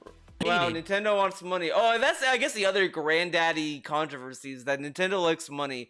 I don't think anyone would complain is saying that they're a very cheap company, but DC wants them to be for some reason. So exclusive that came. But meanwhile, Nintendo created what I like to call artificial. Okay, I'm not listening to this dumb fuck artificial scarcity. Like Metroid, I'm gonna get those two, and I'll save the others for later. So what would happen is everyone would be able to play everything and judge it fairly. People would have to make decisions between games. And because that was the way that they had to do it, the truth about the games would actually be known. This guy literally complains when they released 5 games in 1 month. They're all cannibalizing each other, and like nobody's gonna game as much. It's terrible. They have to wait forever for another game. But this time Nintendo's like, we're gonna sprinkle out games and space them out so you can like buy them and experience them like whatever. Dude, look at this. This is bullshit. Fuck off. All this is just Nintendo whining. It's the only game exclusive for Switch. Okay, let's run and buy this at all. Abysmal. And it to actually list games that are exclusive for Switch 2. Let's take a look. We are 1 year into the launch of Switch 2. And if you take a look at these games that are listed... Yeah, DSP skipped all of them because he doesn't like Nintendo! I didn't play Beyond Dark. I don't know what the fuck that is. Cards of Kazan wasn't my game. Donkey Kong Bonanza, amazing. Dragon Drive, I don't give a fuck. That looked like slop. eFootball, nah. Fast Racing, eh. Fire Emblem Fortune's Wait, is it a mobile game? Or is that the new one? I don't know. But I there's a new one coming out I'm excited for.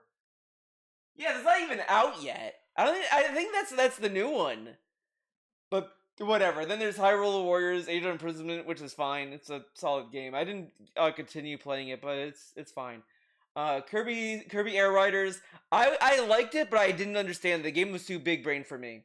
Mario Kart World is fine. Not my favorite, but it's fine. Mario Tennis Fever. It's Mario Tennis. Whatever. The Welcome Tour should have been packed with the game. And Orbitals, I don't know what that is.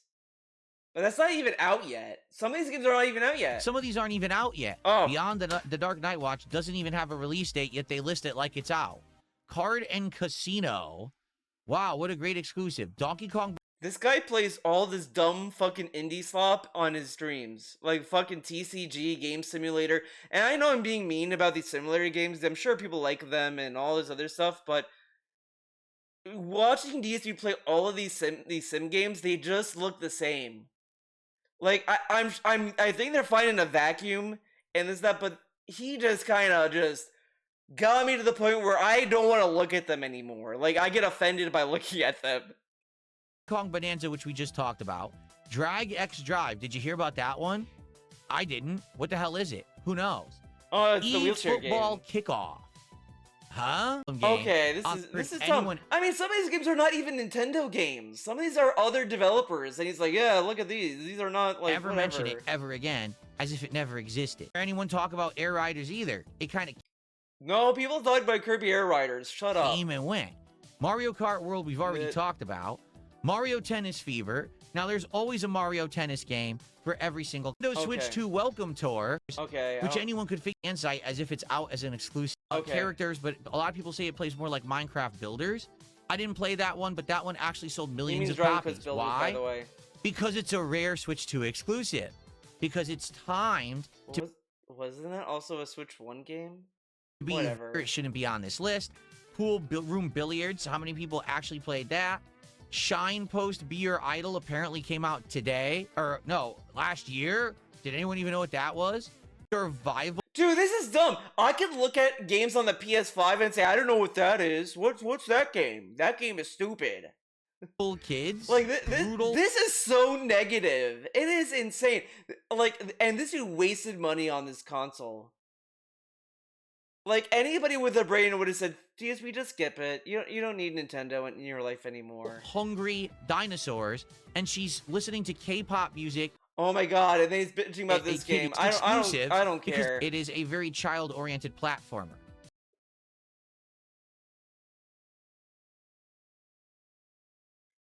He's playing Lego fucking Batman. Lego goddamn fucking Batman. And he's like, oh, Yoshi game is a kid's game. I played a little bit of this.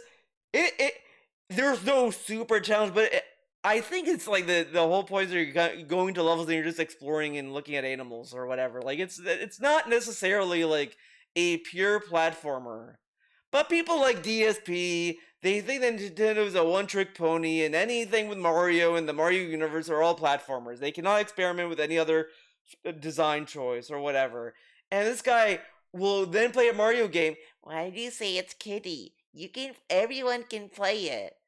Yoshi comes up. Yeah, this is for babies. Fucking shut up.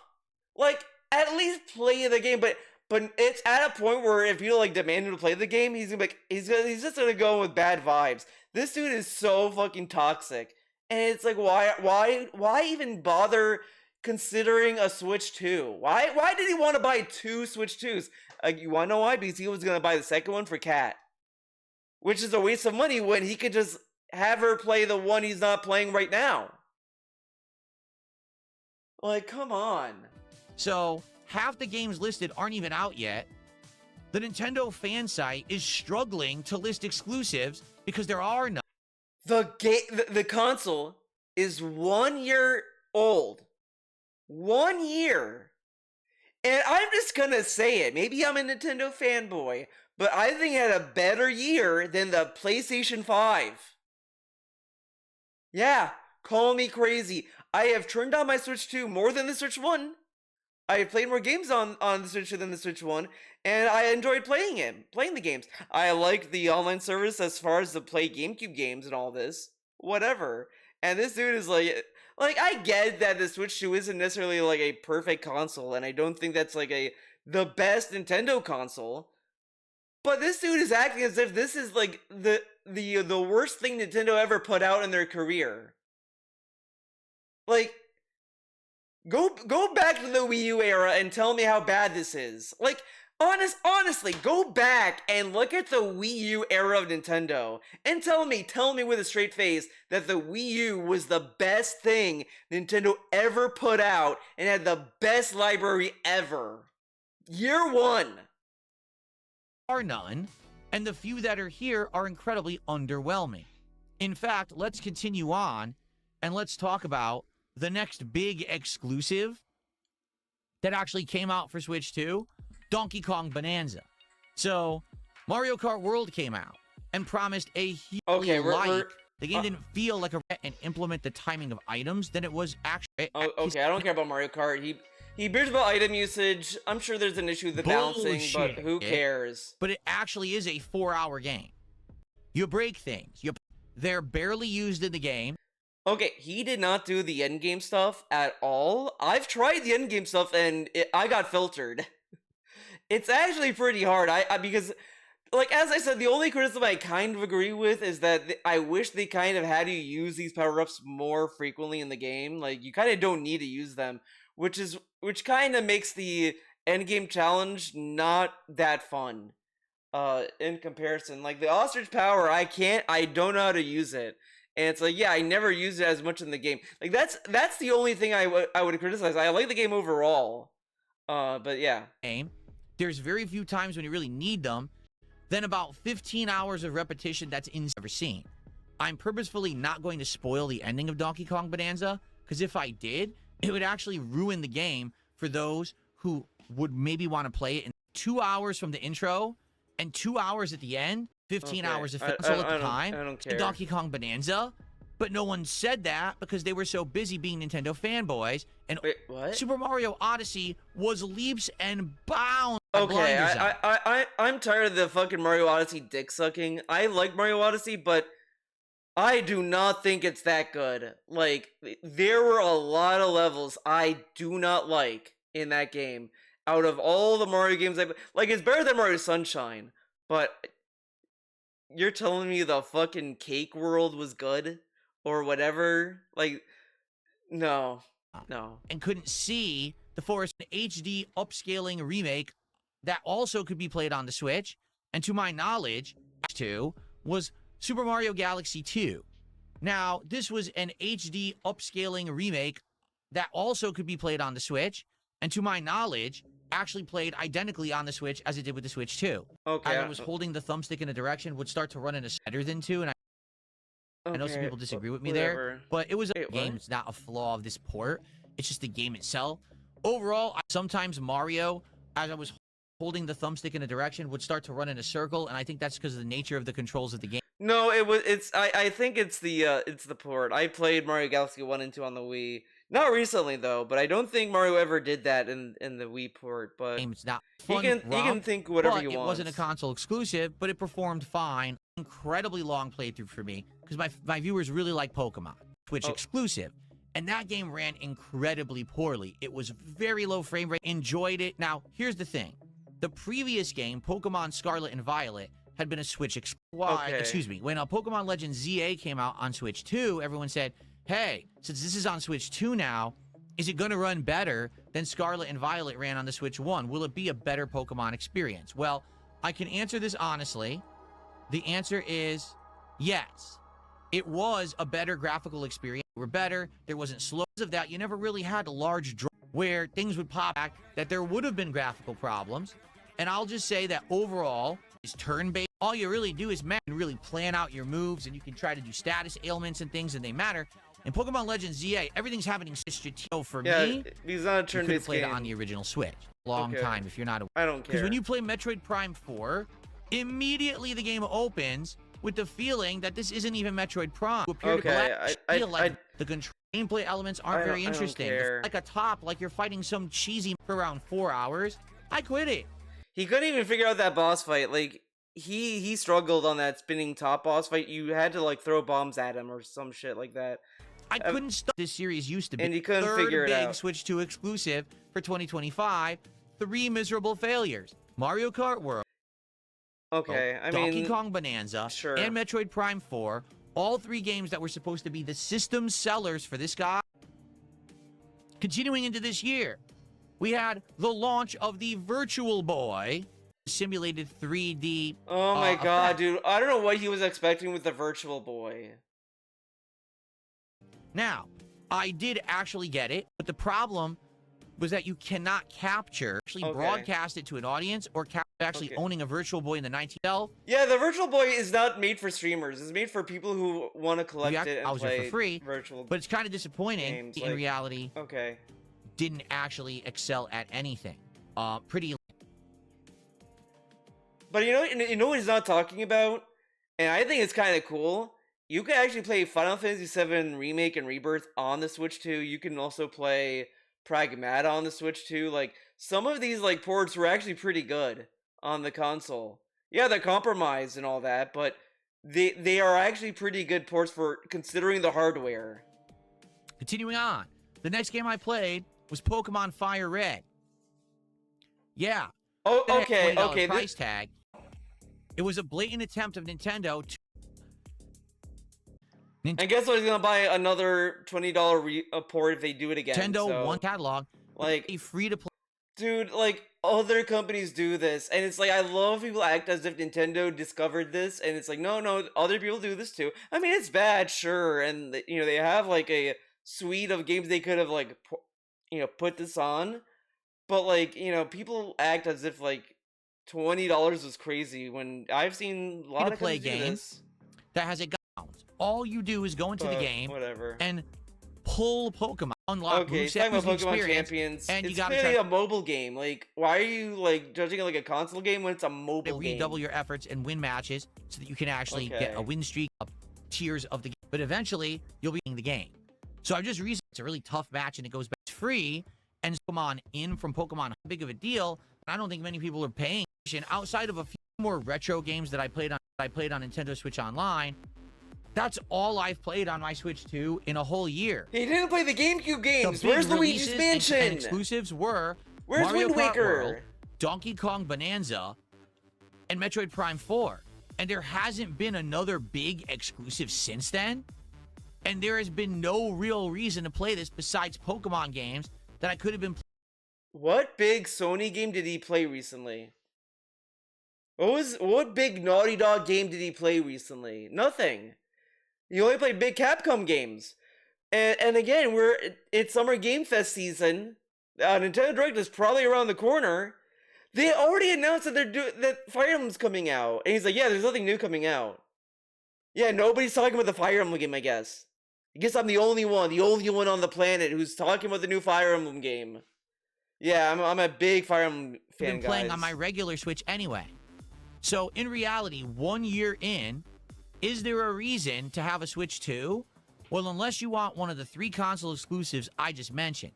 Or, unless you're looking for the absolute best graphical performance on a game that performed poorly on the Switch. Again, the answer's probably... the thing is insane about this is that this is a year-old console, and he's talking as if like the console's already finished and we're leading to Switch 3 right now.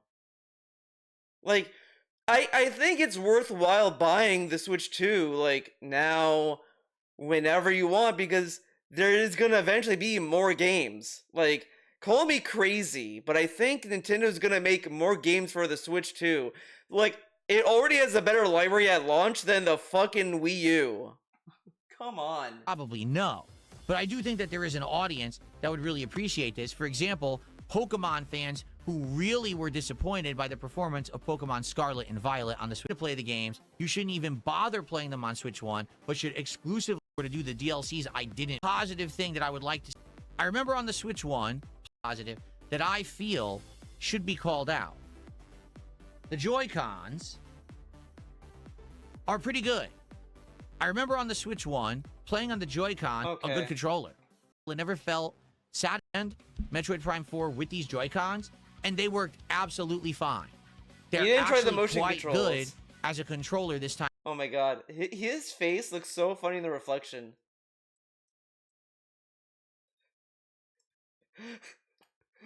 He almost looks like a like a fucked up guy. I don't know how to describe it. Like, I'm just gonna take a picture of the Switch 2. Wait, I want like the whole thing. There's just something funny about how its eye looks this time around, and I never experienced stick drift or any problems, and I played through, you know, I don't think he experienced stick drift even on the Switch 1. I don't think he ever did. He never did. I never did either. Isn't that funny? Those entire first 2 games, no issue. However, there is one thing I absolutely have to call out, which is an absolute joke. Nintendo says that the Switch 2 has the capability of being a mouse. That you could take this Joy-Con and you can put it down on a flat surface and it has a light sensor on it or whatever it may be, and you can move around and use it as a mouse. Well, yeah, technically that's true. I've used it on my lap. But I tried doing this in multiple games, notably Metroid Prime 4. One game. It's absolutely terrible. It's incredibly inaccurate. But it doesn't really move at the speed you would want a mouse to move. It's either way too slow. My issue I had with Metroid Prime 4 is that the buttons didn't really feel right. Just using this Joy-Cons as a normal controller is infinite. But I like the option. This is dumb. He's shitting on it, but I like that it's an option. Then this is a mouse in 2020. Like, I don't think it's a good mouse, but I think it's interesting. This being a mouse are both ridiculous. It's got slightly better graphics, and it has a few console exclusives. A year later, is it worth $450? Only if you wish to play one of the 3 big exclusives that I mentioned already, or you get it before the price hike. It's gonna get a price hike, guys. Graphical experience on a game like Pokemon Scarlet. Notice he's not talking about that. I really couldn't recommend it or tell you why it's worth $450 because it's not. Most of the games that I played and enjoyed, like Pokemon Legends ZA or Pokemon Fire Red, I could have just played on a regular Switch. I didn't need this guy for it. Oh, and by the way, even though I did just praise the Joy-Cons. Oh. Yeah, I caved. And eventually I bought a third-party controller from... Yeah, I caved. I bought this. Power A. That actually, in my opinion... I love he praises the Joy-Cons, but, you know, you realize... You're gonna use the Joy-Cons if you're playing the game portable, so it is worthwhile to praise the Joy-Cons for that. And you can also praise the Switch 2 for allowing you to use other controllers. In my opinion, controls better than the Joy-Cons. Even though the Joy-Cons are fine and I played entire games with them, I'm much easier to just jump into using a normal controller like this, which is only like $30 or $40 online, and it just feels a hell of a lot better than using those Joy-Cons. So ultimately, the one thing about it that I praised, I already replaced, so it's not really that big of a deal. But you didn't replace it. You still have the Joy-Cons, and guess what? Cat's gonna use it. Whatever. I'll this end is it stupid. by saying this. Something that I said about a year ago, and I still stand to it. I feel like Nintendo has become like Apple. This is an insane comparison, because I don't think they're like Apple at all. And also, like, Apple isn't like a cartoonishly, like, there's issues with Apple, but they make good products for what they are. Like, if you know what you're buying an Apple product for, it's good for that. Like, I do like the AirPods Max. I do like how they feel. I like that they're heavy. I kind of want to get the second pair, but it's like not right now. I'm happy with these for the time being because I want to experience the lossless audio with these, but these don't support lossless audio, unfortunately. But now it does. So there you go. There you have it. But one day I'll get another pair. Or if I find another pair that's better, whatever. But it's not the same in the sense that like the Switch 2 and Nintendo they're just making consoles, and the Switch 2 is like a more affordable, like high end portable gaming. Like, remember all these dumb fucking articles? Nintendo's gonna have to contend with portable PC gaming now with a Steam Deck, and look at them now. They have no competition still. They're still a big dog. They're still getting people buying their consoles and games. They're still there. They're still in the running. And this guy's like, yeah, they're just like Apple. No, they're not. Okay, what do I mean by that? What do I mean? Many years ago, Apple used technology like the iPod, and then the iPhone, and then the Apple Watch, and all of those things stood out. The iPad, right? Okay. And that was great, but that was a long time ago. Here we are. But are you aware that every single time that they put out a new product, there are people who run out and buy them in droves? There are people. Can you believe people buy things that they like and support? Like, and again, it's not the same with Nintendo because Apple has established an ecosystem where it's like you're kind of buying Apple products because they all communicate with each other. Like, I can just like, connect my AirPods to my computer. Then if I'm on my phone, it just automatically connects to my phone. I don't have to like go to an app. I don't have to select from a menu. It can just switch seamlessly to that, to my iPad, whatever. I can move it around. So there is like an ecosystem people are paying into, and it's like an ecosystem. Like, that's what they want to get you. The only thing I'm not like getting into is the Apple credit card. That to me is very like, yeah, if you get an Apple credit card, you're forced to stay there. Like, I can still break free from the Apple like ecosystem if I want, but the Apple credit card is when you're dedicated to stay with Apple. Like, that's when you're fully in love with Tim Cook. That's the Tim Apple moment. But people buy these products because they either like them and they know what they're getting, and they just want that Apple ecosystem that they can like communicate with their phone and all this other stuff. Like, say whatever, but that's what they buy into.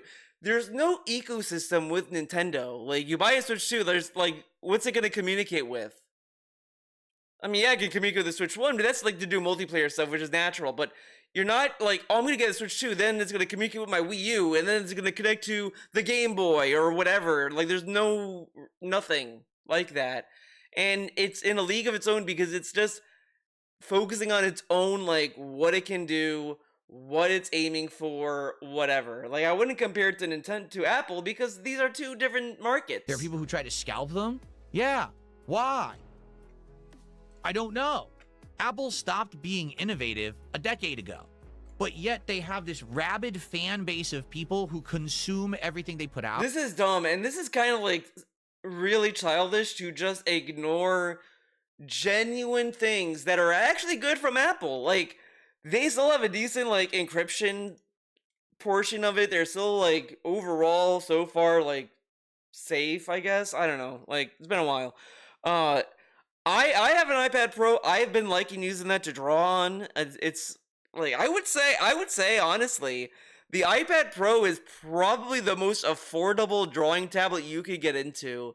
That's a display tablet. Like, if you want a truly affordable tablet, I would say like get like a Wacom Intuos or like a screenless tablet if you want to draw, because those are very cheap because you're not paying for like an LCD screen. But the iPad Pro, and even the iPad Mini is a good option. Maybe even the iPad Air, because I think that supports the Apple Pencil as well. But the iPad is a very good like tablet to do drawings with. I've seen a lot of professional artists use it, and this guy's like, yeah, they're just buying Apple for no reason. Like there's a reason to buy Apple. Like, you know, if you're a gamer, yeah, buying an Apple product is like you're an idiot. Like, yeah, I'm buying an iPad to play Resident Evil 9. I'm gonna buy the iMac Pro to play Resident Evil 9. Like, yeah, you're buying a lemon at that point. But if you're buying it for like other things, then yeah, if money is a concern, then yeah, you're gonna buy affordable. But guess what, guys? Guess what? Tim Apple made an affordable laptop, the most affordable laptop in the market, the MacBook Neo. Yeah. Can you believe it? They made a laptop that's the most affordable laptop than the other competitors. So Apple finally wins. This is how Apple wins, guys. And that's before the new CEO. Yeah, get ready. The new CEO is gonna announce crazy shit. Get ready for amazing laptops, amazing desktops, amazing phones, amazing everything. Apple's gonna climb on top, baby. The new guy is gonna be better than the old guy. Put out, no matter what it is. And in the case of Nintendo, it's pretty much identical. What I mean by that is, we've got people who will buy no matter what Nintendo puts out, they must consume. So when Switch came out, of course there's people who are diehard fans, but there's also people who are fans of Nintendo because they know what they're gonna get from Nintendo. Everyone wanted Switch Pro, screen and better speakers. The fans I'm not gonna wanted. listen to It's this. gonna run out in the fall when stores started having them on shelves, and now of course they're not going to. Into these things, and you can get them anywhere. They're, you know, fully stocked. But the point I'm making here is, since you don't make Nintendo try, they're not going to.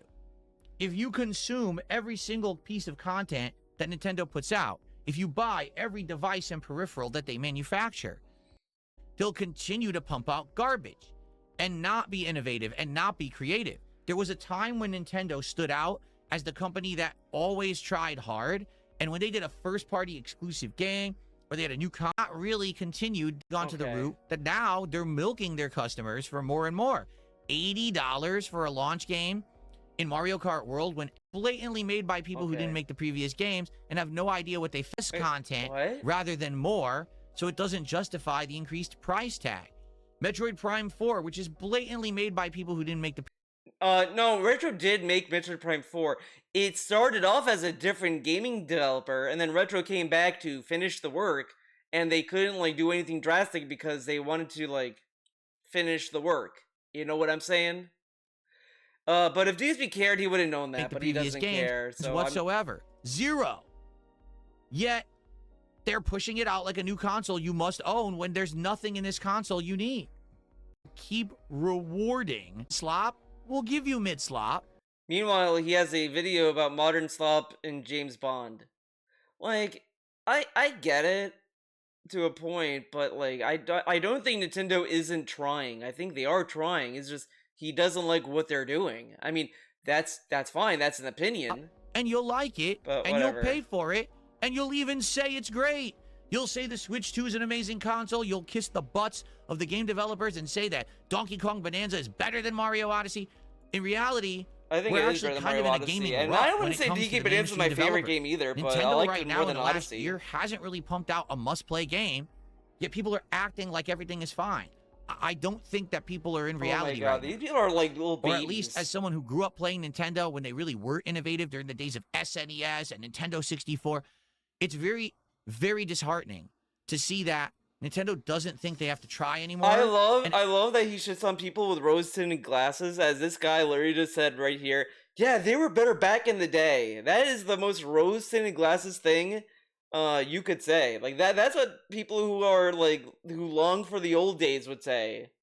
And everyone just says everything they do is great, when in reality, none of the stuff they're putting out is anywhere near things they did in the past. It's disappointing, it is disheartening, and it's a slippery slope. Because once we start going that way, everyone else might follow suit. If we just keep buying everything that Nintendo puts out, why would they try? And I think that's the situation that we're in. A year into Switch 2, Sadly, I love that we're not you don't saying really this about need it. Sony. Now, maybe that'll change. But like, here's the he's truth. happy for Sony slop, but What's coming out for Switch 2 soon that we need it for? okay. A week ago, before we even knew about a state of play, and let's say that we didn't care about Summer Game Fest, because whatever, right? What did Sony have coming for the PS5 that we knew about? Wolverine. Wolverine. Did DSP say there's nothing going on with Sony? Sony's doomed. It's over. Sony's is relying on slop. No. He said that. He said it's fine. He just said that they just charged too much for the PS5, but everything's fine. The Switch 2 is a year old. We have a new Fire Emblem game coming out, but DSP doesn't care about Fire Emblem because it's an actual good game. So you know it's good when he doesn't care about it. And we have Summer Game Fest, and we have Nintendo Direct sometime this month, probably. So there's probably gonna be more games coming out this year, but we're surprisingly not gonna be patient enough to see what they're gonna announce and just write it off as if Nintendo is done making games, and they have nothing going on. This is what DSP is saying. Even though they even have a new Pokemon game coming out, and he's like, "Oh, there's nothing coming out for the Switch 2." Yeah, he really loves Nintendo, guys. Star Fox? Well, that's a remake. It may be great, but it's still a remake. Splatoon? He doesn't like that, Splatoon. Is there a major Mario game coming out anytime soon? What about a Zelda? This Mario and Zelda shit, oh my god, man. He's such a little baby. Yeah, Nintendo's just done with Mario. Yeah, they're not doing it. They're not doing a new Mario game. Yeah. Actually, Nintendo said we're done with Mario. We're not doing him anymore. He sucks. We're done with Mario. Zelda, yeah, fuck that. We're done with Zelda. Yeah, they said that. They said that. Don't look it up. They said it. Trust me. What about anything that's a notable game? Nothing. Now that could change. We are during the... Yeah, Fire Emblem, Pokemon Winds and Waves, these are nothing games. Stupid games. Don't talk about these games. These are dumb. Where's Mario and Zelda? June, where a lot of announcements happen, and we very well may have a lot of these announcements happen. However, as of now, there's really no reason to have this right now. Duskblood, someone just said. We don't even know when that's coming out. Yeah, I want to play Dusk. So he starts off saying, so what games does the Switch have that's coming out? And then someone says Duskblood. Well, that's not coming out this year. How do you know? What if it's coming out this year? And then he's sitting there like, oh, like there are games that are coming out, but clearly, guess what? Games need time to be developed. Like, this is such a baby rant moment. Like, this is the kind of rant that people on Twitter dog on, because it's like, yeah, if there's no Mario and Zelda, yeah, these people just don't care because they're not real, like, gamers. It's that kind of rant. Play Duskblood just like you guys, but we don't have any clue when it's coming out. Yeah, I'm sure he's gonna love Duskblood. I'm sure he's not gonna shit on it, and he's not gonna hate on it. Yeah, it's a FromSoft game, but it isn't like a PvP game or some shit. Yeah, you think this guy is gonna love that? So, a year in, and everyone's shrugging, what do I do with this console? It's a good question. They got Hades 2 before PS5. Okay, now it's time for me to ban a bunch of people on Kick. Took advantage of the fact that I was in the middle of a segment. Non-stop. Yep. Spamming, so the entire... Guys. I thought they were the Now what I'd like to do is open up the show. Try active. All right, packing. If you're going to get away with it, stop I think that's it. I think I'm going to... honest, Kick is mostly known as an IRL streaming site. Wait, streaming on Kick. And play this game, it's not going to happen. There's not going to be like big... The problem on Kick is discoverability. There really is none. Like, you can't just... This guy, man. He is saying there's no discoverability. This guy had a dude who worked in Kick literally literally force him to be on the front page. And he's saying there's no discoverability. I'm glad he said it because I hope Kick knows this is what he thinks of them. This dude forced them on the front of the page, and that's still not good enough. That guy did all of that for Phil, and that's not good enough. At this point, like DSP could potentially be the Elon Musk of Kick, if you think about it. Because like Elon Musk like got butthurt about Biden getting more attention, who was the president at the time, so you'd think it would make a little sense why Biden may have a little bit more attention than Elon, but whatever. He got mad about that, so he forced Twitter to boost him, so more people can see him. And also, isn't it somewhat true that like if you make a new account, you're automatically following Elon? Like whatever. Like there's all these things about Elon on Twitter, and DSP could be that, where DSP is gonna get to the point where Kick is just gonna force people who make a new account, and they will be automatically following DSP. Like that's what DSP wants. He wants people to automatically follow him on Kick. You make a new account, you're already following him. You can't just go to Kick and say, hey, I want to see someone play this game. It's not going to happen. There's not going to be like big categories or features. You know what I'm saying? It doesn't really happen. No, you need to go to Kick because you know someone on Kick is already streaming. Streaming site. He kind of saying this because he kind of mooched off of Kino Casino to get attention, so that's probably why he's saying that. You know, if you really want to make it big there, that's... Seriously, don't think these are hot takes. The entire industry has been in a rut. Okay, this guy's just being a gamer doomer. Some of the people in charge of the industry. They don't said that they were the best games ever at the time. Defy their opinions. Like, how many people got a Switch 2, Mario Kart World, and Donkey Kong Bonanza for free, played the game just for the fact that they were going to play the game and say it was good. Today, who's on their street outlaw, you know, Switch 2 game. For the industry, it's the norm. These big butt kissers. If you heard that someone got flown to Japan to play the shill, the best thing ever, yet they said it was a whatever. The worst we've ever seen, this is the evidence. They're not going to anymore. Consoles have equal powers to PC. Okay. Nintendo obviously has stopped trying. This is the evidence. They're not going to try again. Oh my god. They don't need to. They know that if they make a Switch 3, everyone's going to run out and buy it because everyone apparently is just a brainwashed fanboy who's stupid. They will not learn, right? So Nintendo is done trying. What about Sony? Well, Sony's in a position they don't have to try because they don't really have any competition in the console market. They're number one, and Xbox has fallen off so hard that they know they don't really have to do much. They're asked to try.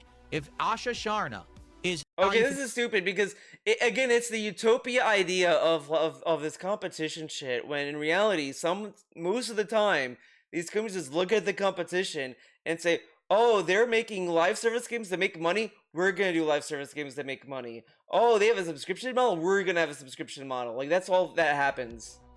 And alone as a console, you just have a gaming PC, and it's kind of a cover of what Xbox does. Also spamming in your Kick chat when you were doing your Switch 2 coverage, and you didn't ban him. Super Bonchan, someone doesn't like you. Are you aware? Someone's said, well, Super Bonchan was also... Okay? What? Oh my god, these people. Someone just tipped $2, and they're tattling. Are you ready? Imagine if you're a fan of this guy. For this, they said, well, Super Bonchan was also spamming in your Kick chat when you were doing your Switch 2 coverage, and you didn't ban him. Super Bonchan, someone doesn't like you. What a good response. Great response, King. Are you aware? Someone's tattling. Tipped me $2 to tattle on you. He literally, like, the guy's like, yeah, you're clearly you're playing favorites. You're lucky. Like, this guy's like, I don't play favorites. I don't play favorites. And then this guy's like, Phil, you're clearly playing favorites with Super Bonchan. Super Bonchan, see, this guy doesn't like you. What a great experience. This dude literally kind of wanting his own chat. Like, oh my god, we just saw him talk about how people should not attack other people. And now he's like, yeah, this guy's shitting on you, Super Bonchan. Are you gonna shut him back? I thought you don't want people to assault each other. They said that they were standing in the hallway when you were kicking Bobby's shins, and they wanted me to know that. Who has a bug up their ass about you, Super Bachan? Uh-oh.